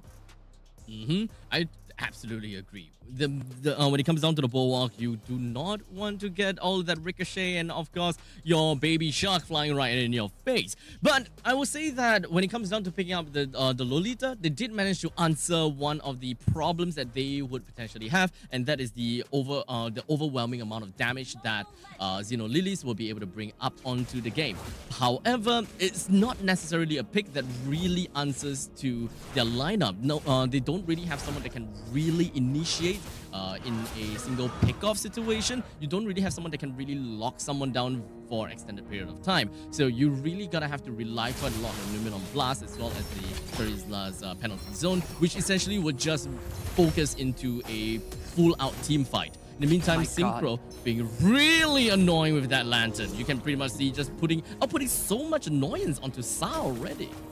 Every time, Loi, every time she misses that ability, and it goes on cooldown, you just lose the trade. There's no way you can continue trading, and Synchro just taking advantage of that, right, with Lolita around. And I wonder what kind of build Gailey will go for, because there have been examples. I believe Ogwin did it with Lolita, where you go for just straight up Flash of the Oasis into Oracle build for the shield generation. Early rotation just to break the Firaga armor down bot. Yep, pretty darn annoying. That is going to be the Firaga armor just popped, and that will allow Victory Song Gamers Minun to rotate herself right out of the lane if she absolutely wants to. Just kind of like dealing with something from all around the map, and of course observing the opponent's jungle. Exactly where is going to be this Bane, just so that they can take control of the bottom jungle as well as the turtle split a lot earlier in order to get themselves a great priority for going forward when it comes down to the turtle being spawned. Never feels good when you're an Xborg that's laning into a Charizla, a literal winning matchup. You can see that Kao even went for the Impure Rage, which again deals max HP damage right now. And you get pressure, you lose the Firaga armor, you are forced to take a recall, lose a minion wave. So VSG identifying where the cruxes are and immediately providing a solution to it. You get the Charizla out of the lane, let it hit level 4. Topside getting pressure, and that's a flicker out from Rian. Pretty early. Rian absolutely needs to stay alive in order to continue up with the amount of economy that she's going to bring onto the team. As long as she's safe and sound, that is all great. In fact, burning that flicker is actually amazing, considering the fact that Xenolilies actually put quite a lot of resources up into this gank onto this carry. 4-member rotation, while Victory Song Gamers took that opportunity to bring down the turtle down the bottom. The Bane also, you know, you can see one of the best tower pushes every time the Deadly Catch is online. Deadly Catch, you know, and chip away at the tower's health. Upside, the carry is in danger, but Rian should be fine as QA continues to counter jungle. You get the backup coming through, and that's first blood already with the diversion. That's the diversion that we want to see from the side of Sa, bringing down Rian. You can really tell that Xenolilies are really kind of afraid of Rian. They're putting so much emphasis onto this carry. And I mean, this just makes life incredibly hard for VSG's top side. I mean, they have to bring the juice in here, but chip should go down. Yep, they Flicker to the wrong direction, you know. VSG gets something in return, I guess. Yep, I mean, burning up the flicker on that part, I think, well, small little issues. But now Kyoei comes into the fray, doesn't really have the enhanced scythe, but in fact goes for an enhanced chain instead. Gale has also unfortunately used the Numenon Blast already. Taro burns out onto the Blazing Duet in order to really clear out the waves as soon as possible, ensuring that not much of the turret plating goes over to the hand of this carry.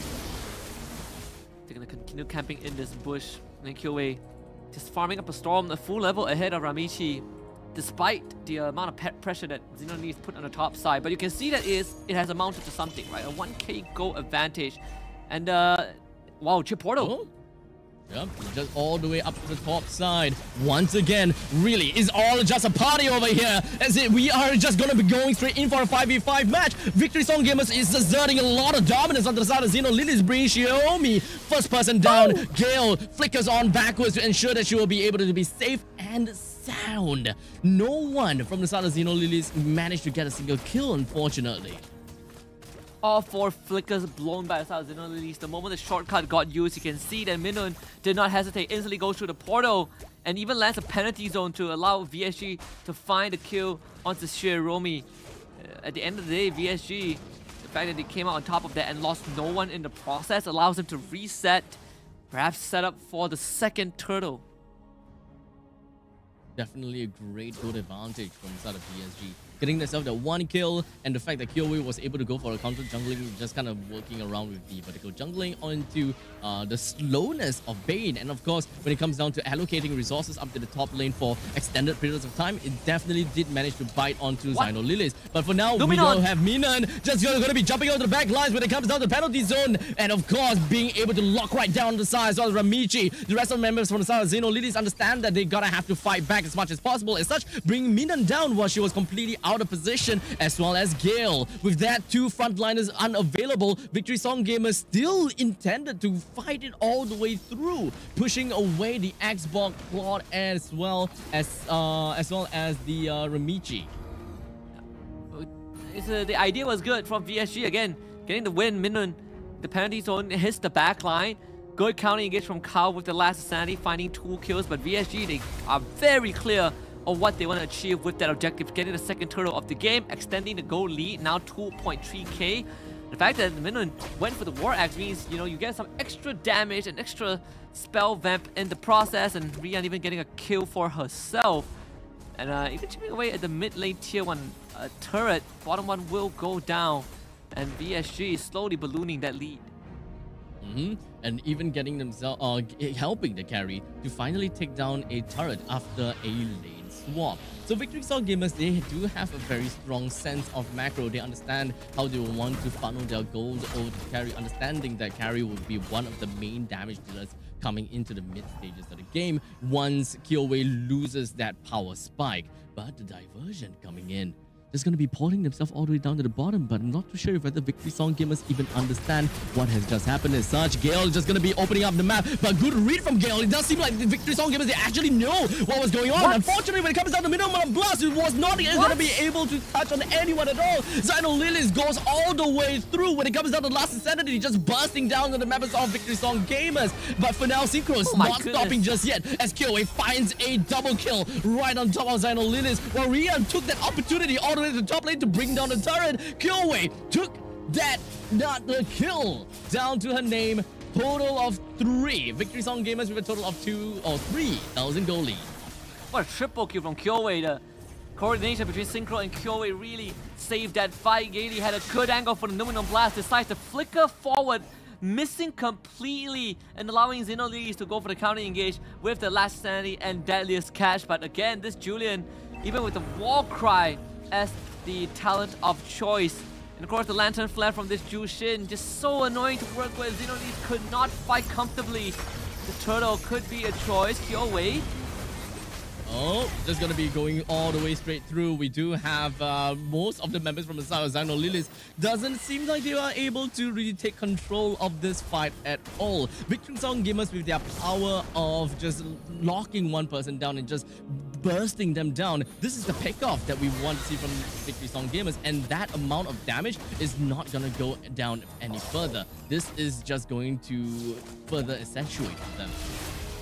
To be starting to become a problem for Xino Lilies. They are 6,000 gold behind, but also they're running a draft with Luo Yi and Chip. Oh, they found Minun. Doesn't seem like Minun will be able to get herself away from all of that, but with that Bloodlust axe, or rather War Axe, did manage to help her stay alive for a good amount of time. But once again, Xino Lilies has been overcompensating their resources, putting 4% onto Minun. I'll say that that is pure trade from Victory Song Gamers. They absolutely love all of these standing objective trades. Absolutely. I mean, Lore is going to be up in just around a minute, right? VSG, they have full control of the map as well. But like I was saying, right? If you're playing Chip, you're playing Loyi, the best thing you could have for yourself is actually map control. But you lose tier 2 mid and bot, it means that you're conceding so much map control, and it makes the job of the Chip and Loyi hard. We haven't seen them reutilize their ultimates in a big fashion. I mean, they've gotten some pickoffs, like just now into Minun, but overall, VSG still are in the driver's seat. Slowly but surely, Victory Song Gamers will want to find themselves a small little pathway to wiggle themselves right in between our Xino Lilies lineup and to really bring them down as much as possible. Xino Lilies now can't really hold their ground very effectively against Victory Song Gamers, as they understood that they are a whole 6,000 gold behind of Victory Song Gamers. You gotta have to give them as much respect as possible. In the meantime, down in the bottom lane, we do have the deadly cash that's just gonna be popped almost immediately. Victory Song Gamers understood that, hey, now's the time for Lord, now's not time for fight. Now they can just send Rian to deal with it, right? It is a carry, so no true damage, enough said. Easily takes care of the objective. First Lord for VSG. You even see that Sa went for the kind of backline to try and find an angle, but there's just no way for Xino Lilies to really get much done. So VSG, 6k goal advantage in a very, very comfortable lead. I want to see how much damage they can do with this first Lord.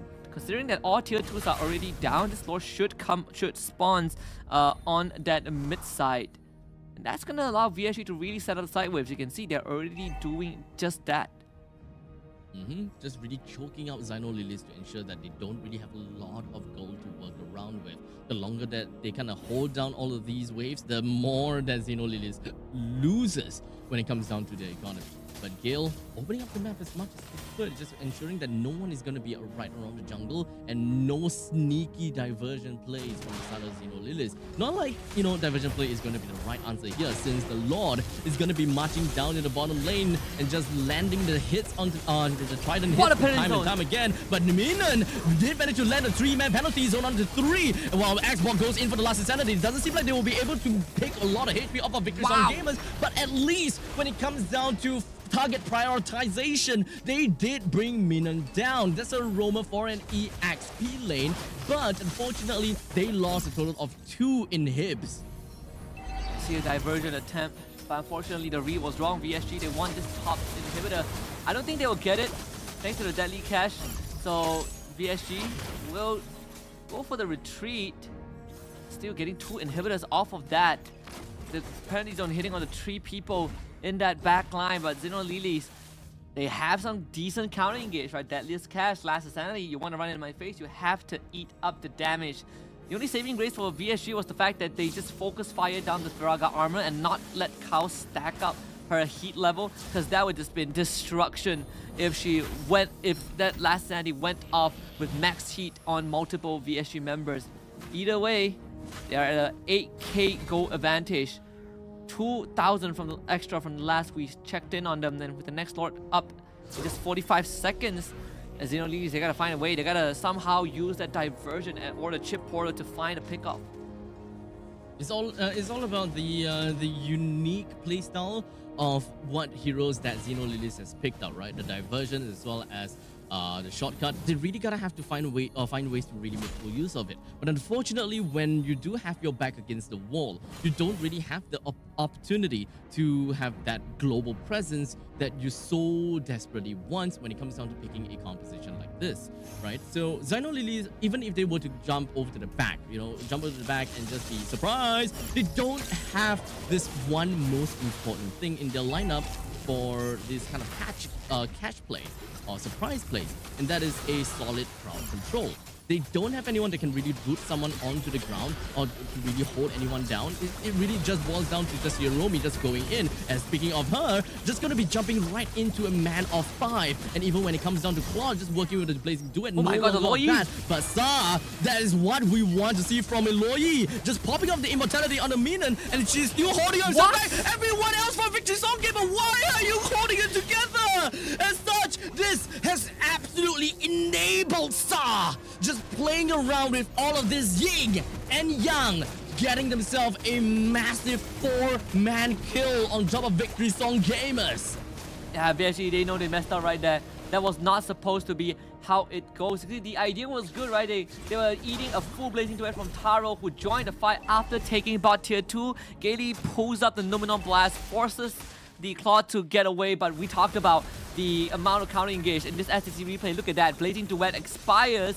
VSG decides to go for the chase, completely forgets that there is an Xbox still there. The Loyi just throwing out balls of light and darkness. And this one, I believe the Fire Stakes pulled the members of VSG back into the fray, allowing Xino Lilies to not only clean up shop, but also secure the second Lord of that. Ooh, the immortality on her, so he should be fine. Well, Kao should be fine, yeah. Now she's out. Yeah, very durable, I gotta have to say, when it comes down to that Firaga armor. You can pretty much just take up quite a bit of all these damage as she peels for her team. With the Lord that's gonna be marching down in the bottom lane, middle lane that is still a tier 2 that's standing up tall. Xino Lilies still have got something that they can play around with. Remember how we talked about the unique gameplay, or rather the unique interaction that Xino Lilies have got for themselves, picking up the chip as well as the Loyi. This is where they will be able to put that all on display. With Victory Song Gamers currently now to get back against the wall and having to deal with a charging Lord. That Trident is going to take up that half HP off the turret, and I wouldn't be surprised if Xino Lilies will be able to take this turret down and focus onto the middle lane wave almost immediately. Victory Song Gamers now, oh, look at the damage over to the back lines. Rian just went all the way back into the diversion, or rather the zone. It doesn't seem like she will be able to deal a lot of damage during all of that area denial. Yeah, it's pretty tough. I mean, this Loyi, we said that for Xino Lilies running this trap, you want to have as much map control as possible. They've been able to pull it back. Even state, essentially both teams losing that bot and mid inhibitor. They'll find the export again, but once more, Firaga armor broken, still keeps the immortality. VSG might only have one more fight left in them. We see the Bane damage really starting to show up. Here goes. Oh, just gonna be picking off onto Ramichi as much as possible. But unfortunately, it took a little bit longer for them to bring that person one down. But at least Ramichi as well as Minion is just gonna go straight down. Xino Lilies finds himself onto Rian. Kyoei immediately with the enhanced sword gets herself away. But now Gil as well as Synchro just gonna be suctioned up into a vacuum. But not quite enough to really just kill Gil just yet. Wow. 1-for-1 trade of all things, right? Both, I mean, for the side of Xino Lilies, they did lose their jungler, but she will be back in time for the third Lord. And once again, Sa completely untouched the entire fight, just constantly throwing out her abilities, just bursting the members of VSG down, especially when you run a carry. The range quite short, relatively short compared to other heroes, so you're always going to be caught in the crossfire. Especially when you take the splash damage and you have the yin-yang reaction on top of you, it is a death sentence. Export is camping in the bush as well. He knows that VSG are coming. I would say that Victory Song Gamers, they really gotta have to respect the rotation from the side of Sa. Whenever the rotation is popped down, they are pretty happy just standing on top of the rotation, but the rotation still deals quite a lot of damage, and probably one of the main ways that Xino Lilies will be able to root any of the members from the side of Victory Song Gamers, which is one of Xino Lilies' main weaknesses. They can't lock down Victory Song Gamers. While Victory Song Gamers can do quite a lot in order to do all of these lockdowns as well as these pickups. You're gonna have to be real careful about that. But speaking of which, Hiromi comes in from the back. Rian takes the Lord. Victory Song Gamers, they know that they have got themselves the neutral objective, and they gotta have to get themselves backwards as much as possible in order to posture up for the next upcoming big fight. I have to sacrifice Minun. Unfortunately, they were basically locked away from. She was basically locked away from the rest of the team, and no one from VSG can afford to kind of take that fight, right? They knew it was over. We got the Lord. We just minimized our losses, not let Xeno kind of take control of this. But man, look at the damage from the Sa. Insane stuff. Almost one-shotting Kyoei in that process. But I'm surprised that even with that combo on the Synchro, it didn't really do quite much onto these Tzu Sin. Well, that is essentially the power of the wings. Blood wings generally give you a massive amount of shield, and let's not forget about the fact that you have a Lolita on your side too. So the mage as well as the marksman, essentially being very fragile units, become such soldiers coming into the battlefields. As such, this is probably one of the main reasons why Victory Song Gamers are very strong in their team fights, and perhaps sometimes even pretty daring in just threading right into the faces of Xeno Lilies. I think what's important is the Lolita's Numenon Blast. That is going to be very crucial, right? A few patches ago, there was an update that you can let go of Numenon Blast early and still get a stun. It's not the full duration stun, but you get a mini stun, right? And that could be the key, especially if you can time it on that Blazing Duet. But also the Guardian's Bulwark. How many abilities can you block? Can you block the Deadliest Catch? Can you block those incoming orbs of light and darkness from Sa? We've already gone past 3 lords, and remember, these two teams gave us the longest game in MWI, which literally happened a couple of hours ago, which ended in like, what, 30 minutes plus? 10 minutes away from reliving that record again, as Sa just got the Holy Crystal. This is quite literally the most deep grinding game, and really just, you gotta have to hold onto your seat, as every single one of these team fights may very potentially lead to the end of the game depending on how these ladies fare. They are all just gonna be posturing up for the next upcoming Lord, and both teams definitely want to have the most ideal Lord fight and the most ideal Lord push. We're pretty much looking at a mirror base with both the middle lane and the bottom lane inhibitor turrets that's already been destroyed. You can't get any much more of a stalemate than this. And right now it comes down to who gets the better counter engage, because both teams have that ability. We've seen VSG trying to start fights, and Xeno Lilies, they just started throwing out, orbs from Sa. You have this export that can just last the sanity to the back line and threaten to separate Rian and Synchro from the rest of the teams. Lord number 4, VSG, they will be first on the scene, but in the 21-minute mark, right? The Lord is not easy to take down, and this is going to really start to show us, really start to put these players to the test in going for Lord dances in the late game.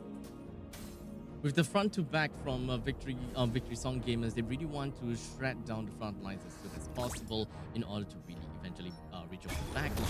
But that is not exactly how Xeno Lilies want to play. But for now, we do have the shortcut that's going to be popped all the way in the top lane. But Minan just going to be landing the Lumina Blast. Wait, it didn't really quite seem to manage to do anything to the members of Xeno Lilies, as it just hit right by the edge. It wasn't really be able to clip onto anyone. In the meantime, Taro with the Winter Cloud, unfortunately, still goes down to the hands of Synchro. That is a shutdown that we want to see, with 2 members down for the side of Xeno Lilies. But Amiji is not gonna let this team fight goes on for any much longer. It's gonna be a 1-for-1, 1 versus 1 between the carry as well as the Bane. But it does seem like the Bane is definitely gonna have a lot more problems dealing with that, as the immortality is gonna be popped. A fight that's happening onto both ends of the earth, as Gale finally got herself back on Numenon Blast, lands it right back on the cow. The best thing that you can do is to ensure that Cow don't go back home or kill Cow, just so that Victory Song Gamers will be able to end this game with a single ballista. Talk about the perfect team fight and how you can let go of the Numenon Blast without having to fully charge it. We saw that in action. Very separated fight. First of all, the initiative was by Xenolilies, right? They decided we're going to take the diversion into the top bush of that orange buff in that red jungle.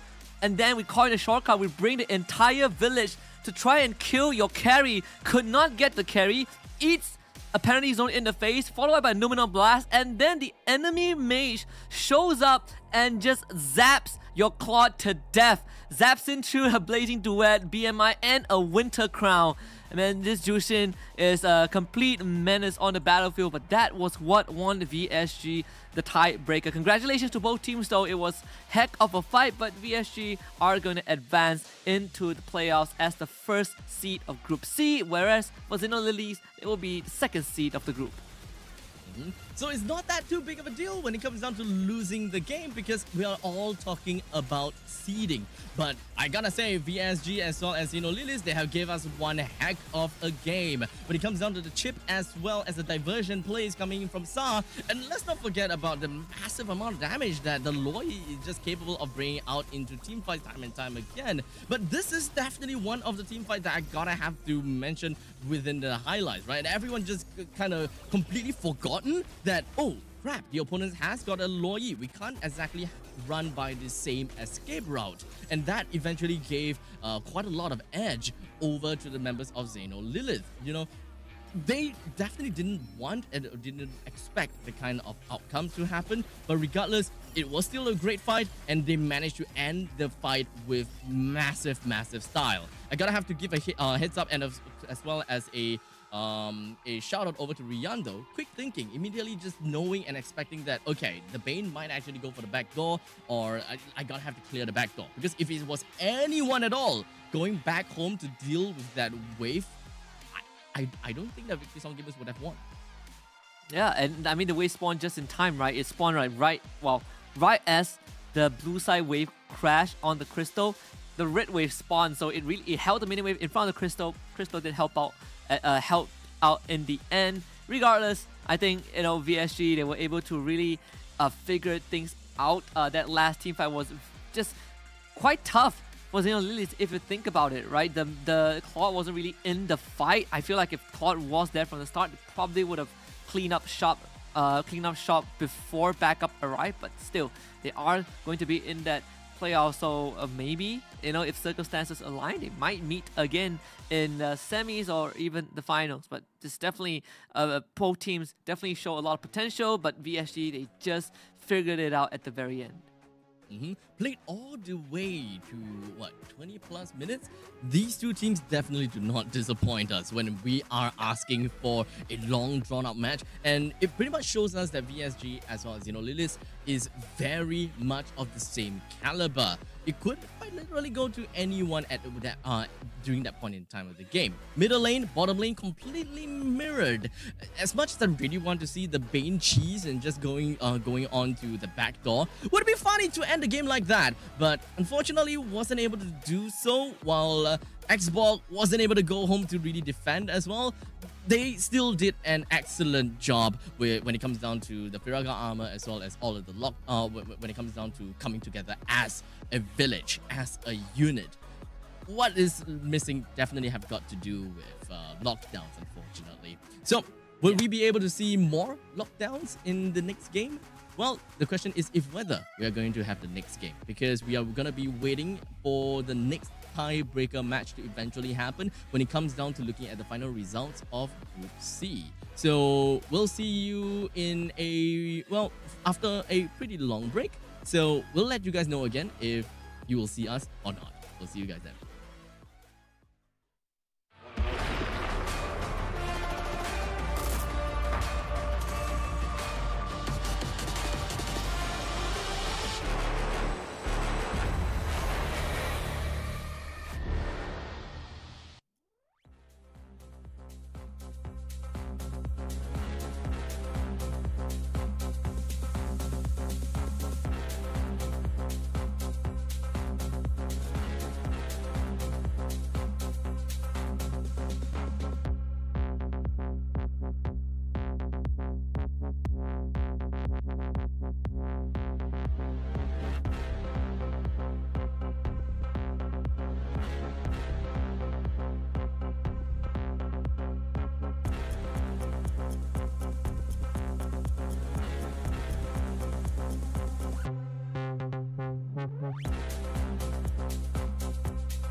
to my face.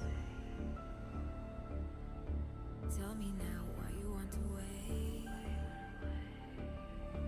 Running out of words you wanna say.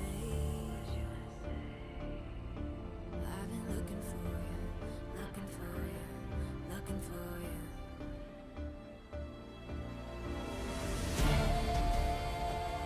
Lay me down, leave me lost and found.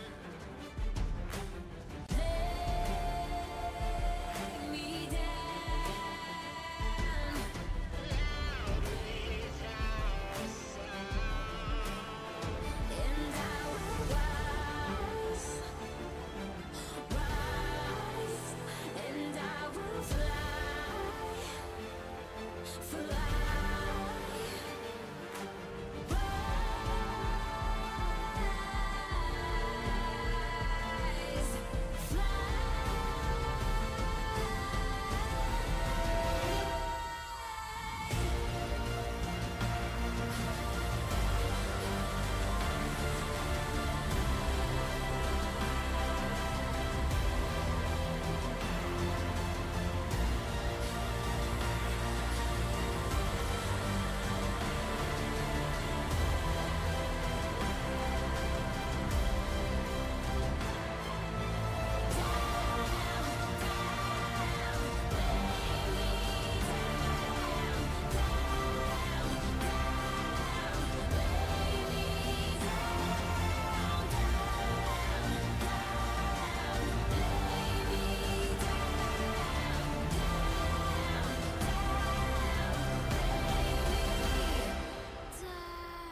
don't know how it's come to this. I don't know how I could resist. I took a vow to never sin, but I saw the darkness from within. And if the sun can't break through, just let the thunder shake you. I know there's a hunger for the truth. Another moment of clarity. I see the one who breaks me.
If all they've been saying is true, there's a war for your eyes. Tell me, can you see right through? Right through, right through. Down through the wires and the pipelines. We go disconnecting from the city and the skyline.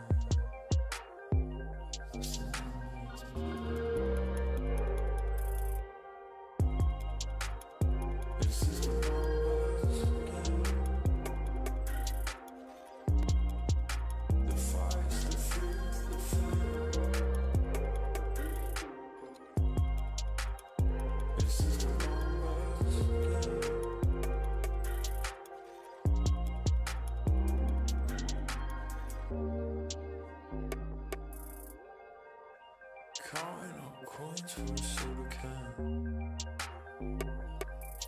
and there's nothing going on, no game plan, no plans. So I'm jumping out the fire, back into the frying pan.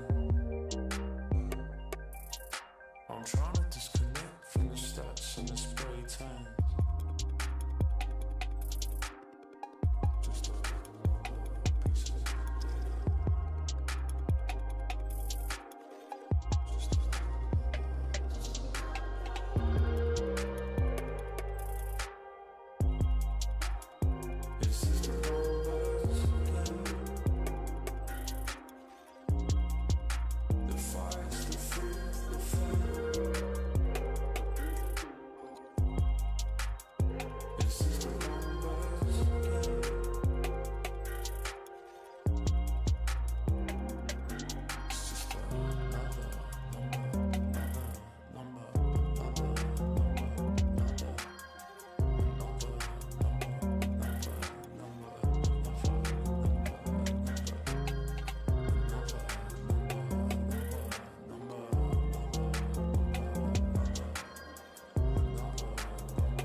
Life without reason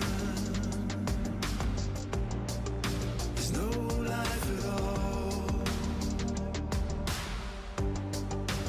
We are taking over. We can change it all. We can change it all. We can change it all. We can change it all. Hey,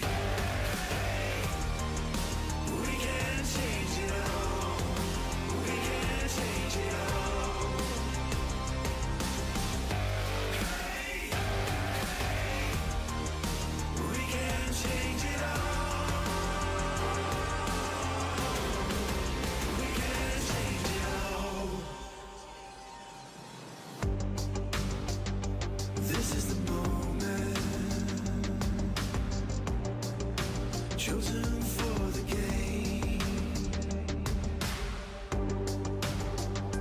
Live for the glory, fighting through the pain, fighting through the pain, through the pain, through the pain, fighting through the pain. We can take it all.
Make us come together and it's alright.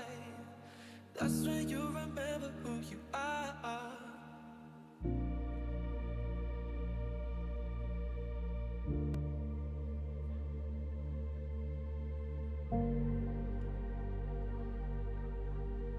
That's when you remember who you are. Who you are. Who you are.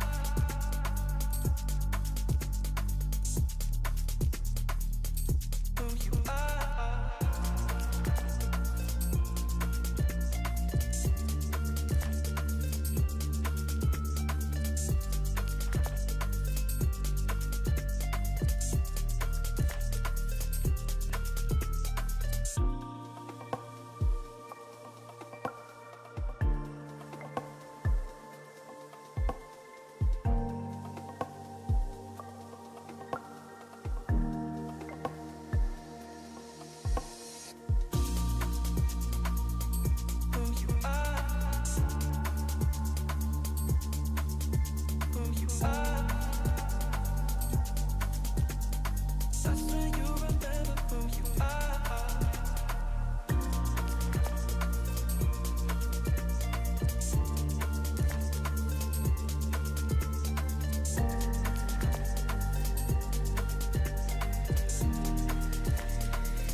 Overthink tomorrow when we're alright.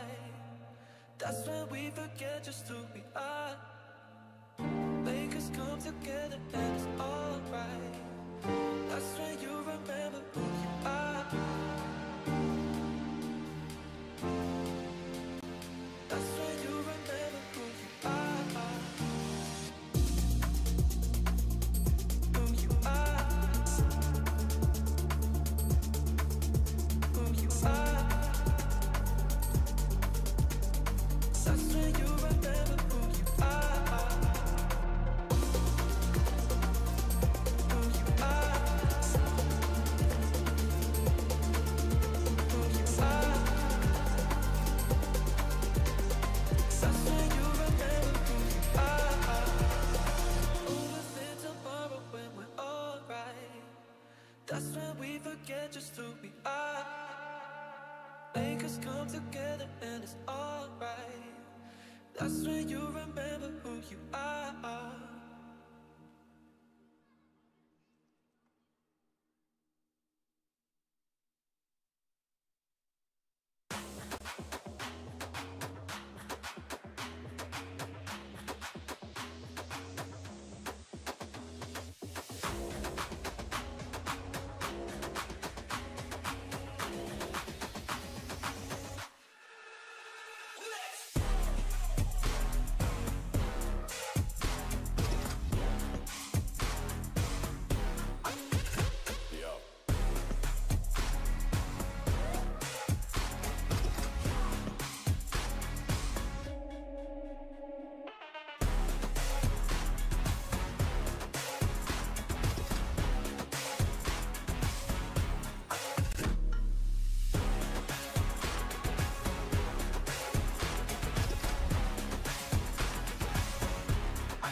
2, 1, go.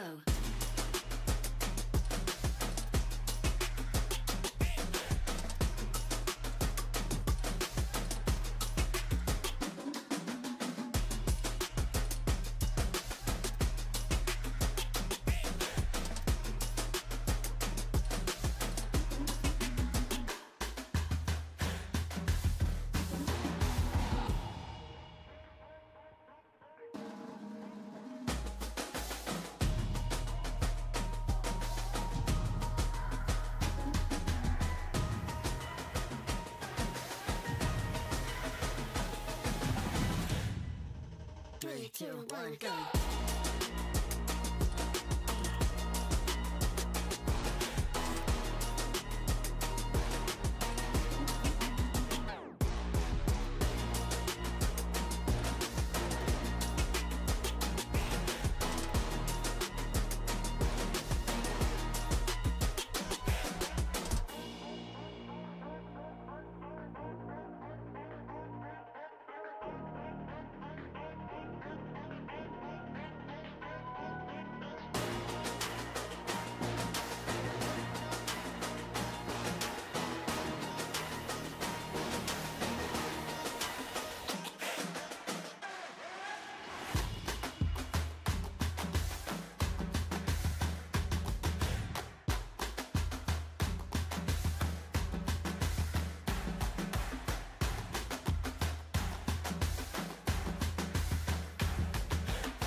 Three, 2, 1, go.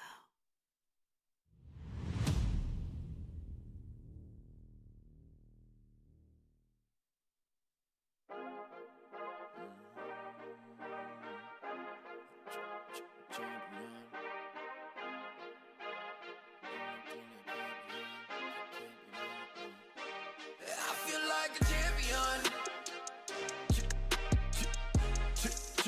A champion. Ain't nothing that can't be done. Oh yeah. I put it all on the line. Definition of divine. Yeah, I feel like a champion. Ain't nothing that can't be done. They told me I wouldn't be nothing. Came on down second to none. I need me a trophy, I need me a ring. I'm not with the bull, but keep it a beam. You know what it is, you know what I mean? Shit, all I do is win, win, win, win. Haters wanna hate, they ain't make top 10. Double, triple team, what they need to defend. I juke left and I'm gone with the win. I'm gone with it. I feel like a champion. A champion. Ain't nothing that can't be done. Oh yeah. I put it all on the line. Definition of divine. I feel like a champion. A champion. Ain't nothing that can't be done. Oh yeah. I put it all on the line. Definition of divine. Feel like a champ, MVP status. Yeah, the win been guaranteed. Snow, let's see about it. If you gon' speak about it, then be about it. If you don't bring that energy, no, I can't be around it. Nah, I'ma shoot my shot. I'ma stick it, watch. At the tippy top, I cannot take no loss. 2 seconds on the clock, they gotta give me the rock. I got a game on wet, yeah, I got a game on lock. I feel like a champion. A champion. Ain't nothing that can't be done. Oh yeah. I put it all on the line. Definition of divine. I feel like a champion. A champion. Ain't nothing that can't be done. Oh yeah. I put it all on the line. Definition of divine.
my world if you wanna see some action. Enter my zone, shut down the competition. Stand out from the crowd, yeah, I'm the main attraction. Come into my world if you're ready for some action. Are you ready?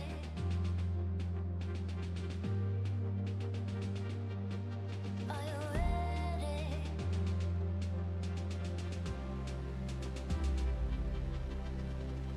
I came here to win.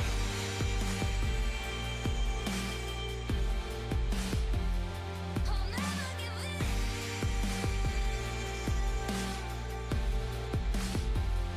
Make my one woman on me. Only one woman on me. Only one woman on me. Only one woman on me. One woman on me.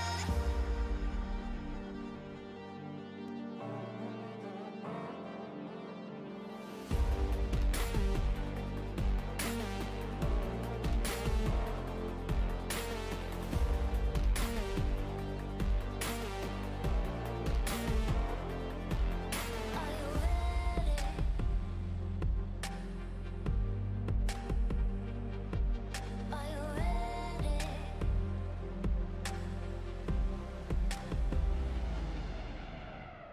I came here to win.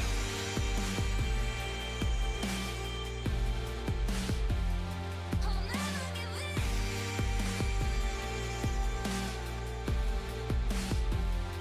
Make my one woman on me. Only one woman on me. Only one woman on me. Only one woman on me. One woman on me.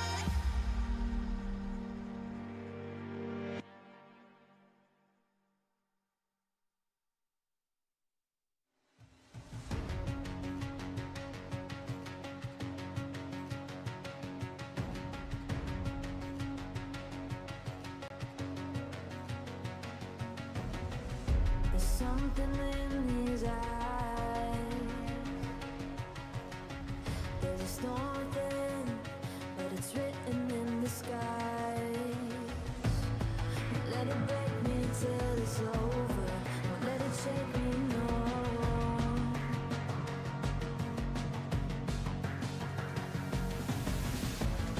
Won't let it make me go under.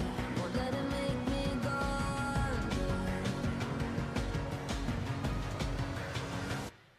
So now it's time to fly. Nothing's gonna stop me now. Nothing's gonna stop me now. Nothing's gonna stop me now.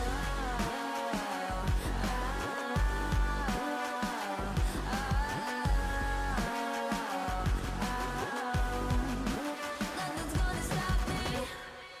No one will ever get left behind. A million more before I've tried. Won't let it break me till it's over. Won't let it shake me, no.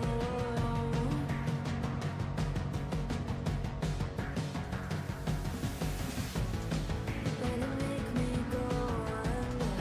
Let it make me go under. So now it's time to fly.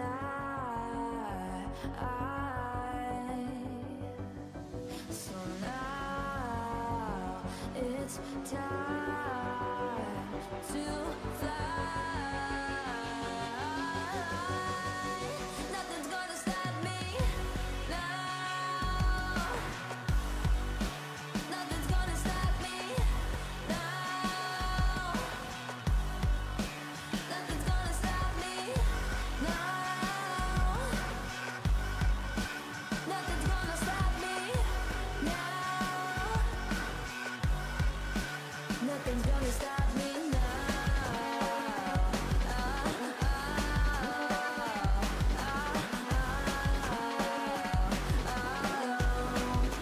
Nothing's gonna stop me now.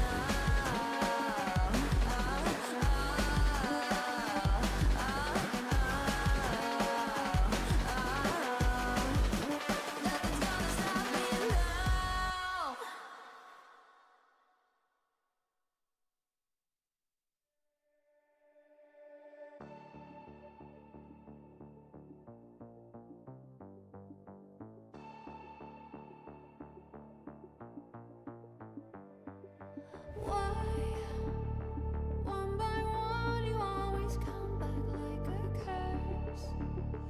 Lurking in the dark, your soul is blind, you lie. Time and time again, and I am not your fool. Not this time, 'cause I'm the wiser of us two. I'm the one of like the antithesis of you.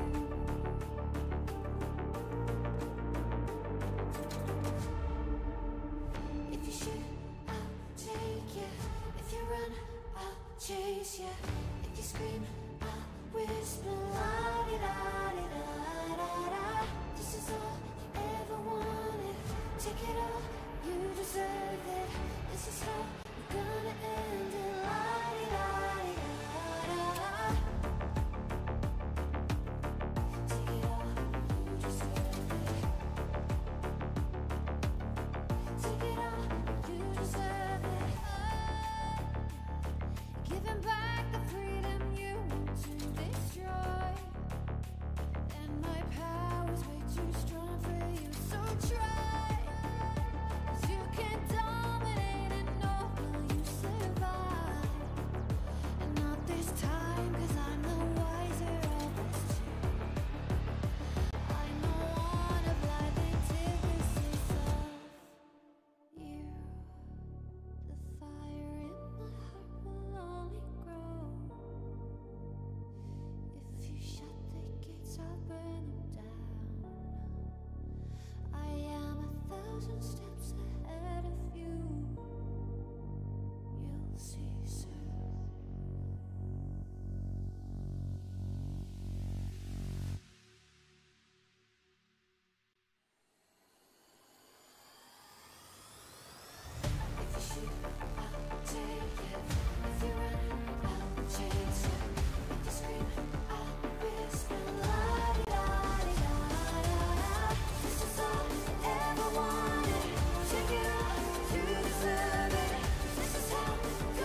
just anyone. I'm not just anyone. I'd rather keep my hood up, walk the world alone, and make it on my own. Then you claim that you're the reason that I got where I'm going. And I'm not interested in settling for the hell of it. All these people want convenience, I want more. The wolf is howling at the door. And now it's up to the clock before the last lock hits the floor. Wait, you got in my way. Think I finally got it figured out. You can take a seat, hold please, I'm busy. I don't wanna let you let me down. I don't wanna let you let me down. a seat. Oh, oh, please, I'm busy now.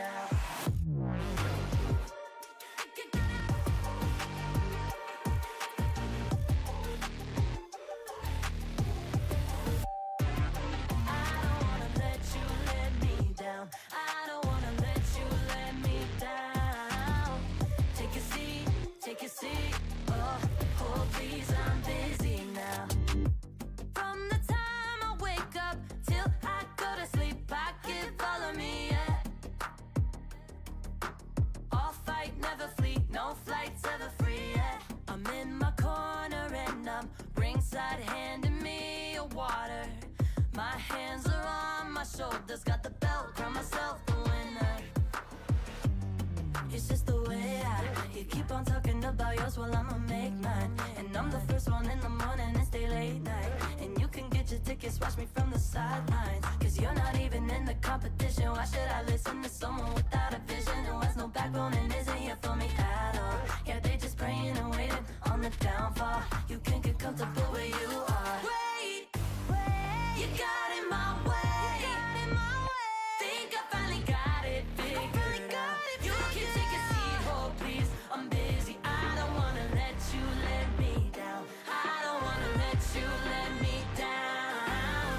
Take a seat, take a seat. Oh, oh please, I'm busy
2, 1, go.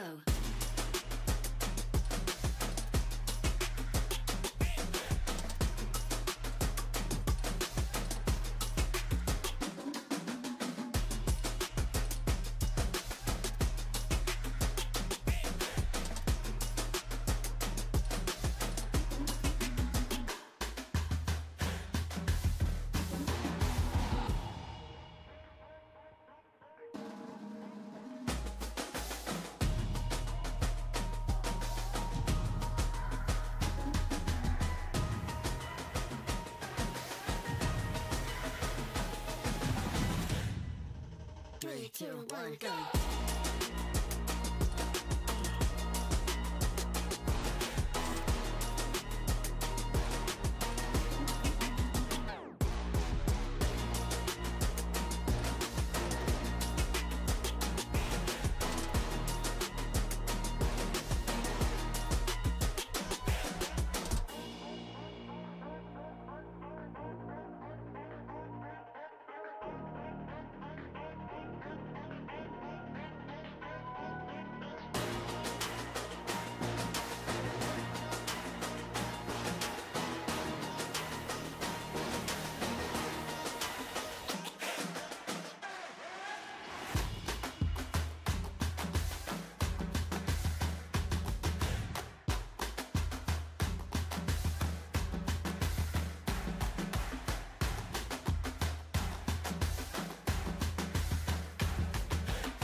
Three, two, one, go.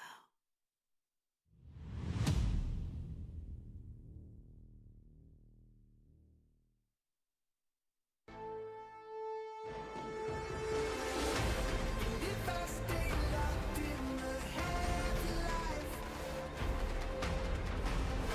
but choose to give in to my own mind, standing with all I know, through the highways and finally feel it all. I can simulate my own life, but live within the walls.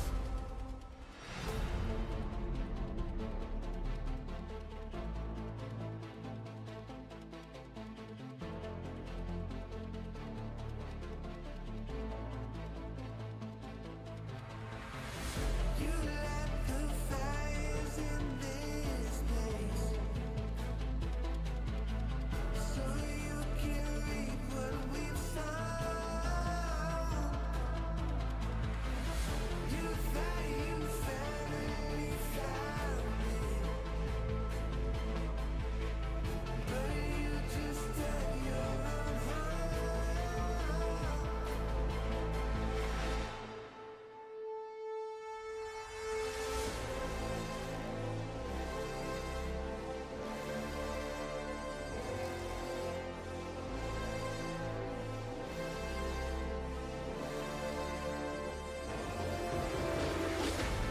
If I stay locked in the headlights,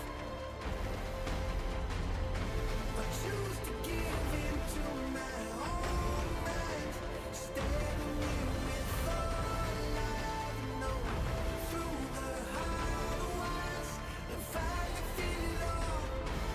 I can simulate my own life, but live within the walls.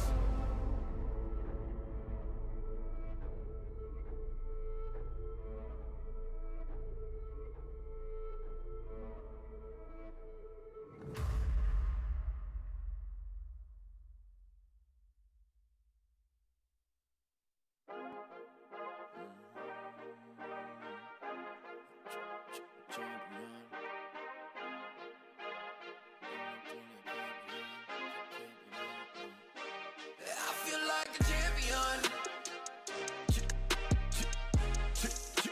A champion. Ain't nothing that can't be done. Oh yeah.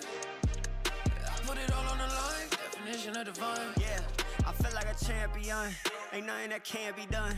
They told me I wouldn't be nothing. Came on now, I'm second to none. I need me a trophy, I need me a ring. I'm not with the bull, but keep it a beam. You know what it is, you know what I mean? Shit, all I do is win, win, win, win. wanna hate, they ain't made top 10. Ha, double, triple team, what they need to defend. Ha, I juke left and I'm going with the win. I'm going with it. I feel like a champion. A champion. Ain't nothing that can't be done. Oh yeah. I put it all on the line. Definition of divine. I feel like a champion. A champion. Ain't nothing that can't be done. Oh yeah. I put it all on the line. Definition of divine. Feel like a champ, MVP status. Yeah, the win been guaranteed. So let's see about it. If you gon' speak about it, then be about it. If you don't bring that energy, no, I can't be around it. Nah, I'ma shoot my shot. I'ma stick it, watch. At the tippy top, I cannot take no loss. 2 seconds on the clock, they gotta give me the rock. I got a game on wet, yeah, I got a game on lock. I feel like a champion. A champion. Ain't nothing that can't be done. Oh yeah. I put it all on the line. Definition of divine. I feel like a champion.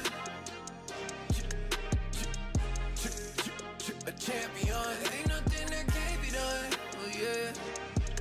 I put it all on the line. Definition of divine.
into my world if you wanna see some action.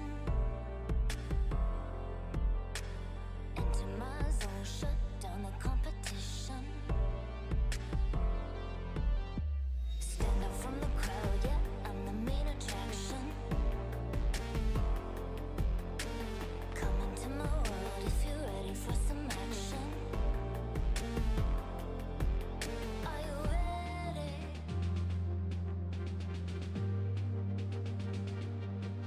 Are you ready?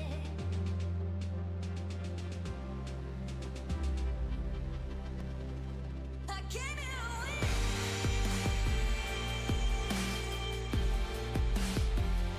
I'll never give in.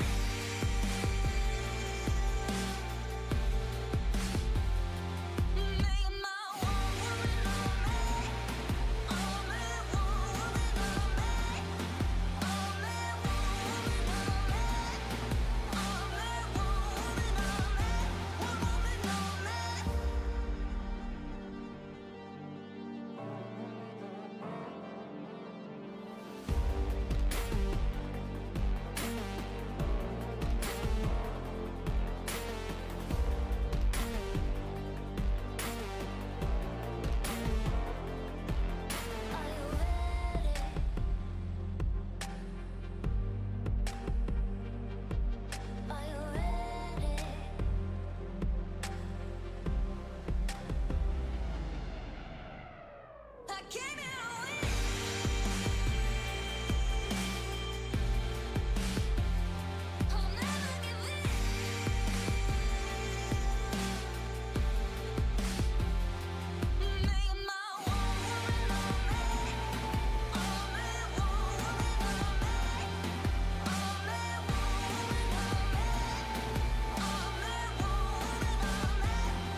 There's something in his eyes.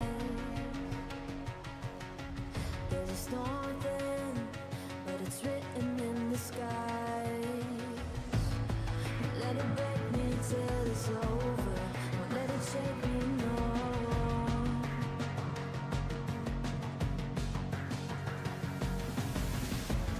Won't let it make me go under.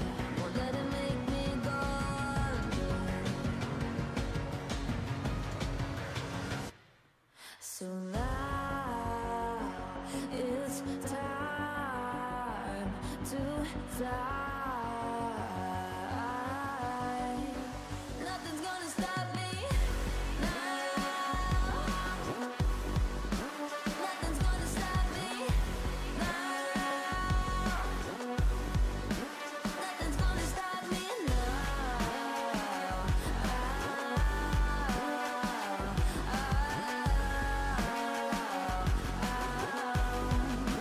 Nothing's gonna stop me. No one will ever get left behind.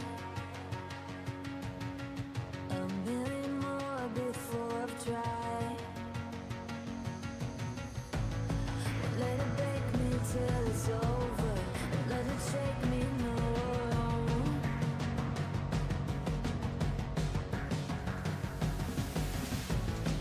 Let it make me go under. Let it make me go under.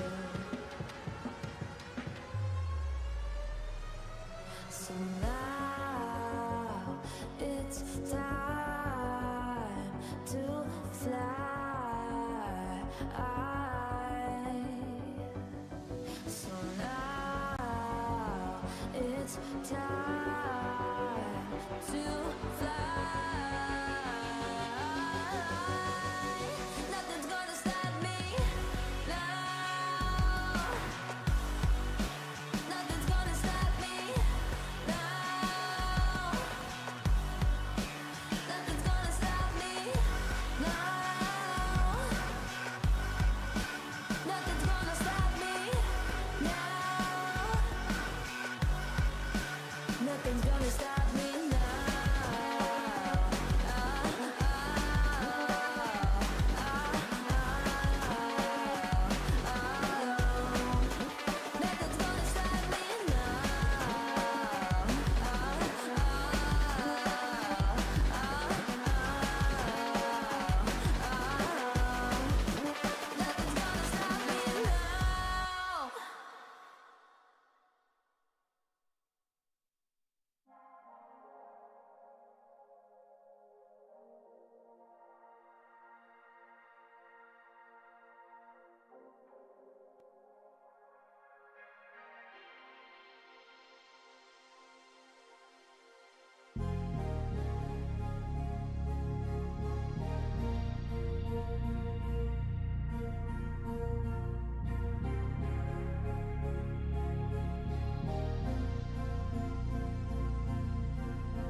Wanna blind the anticipations of you.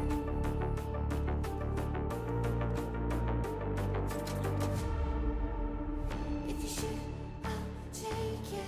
If you run, I'll chase you. If you scream, I'll whisper la di da di da da da. This is all you ever wanted. Take it all.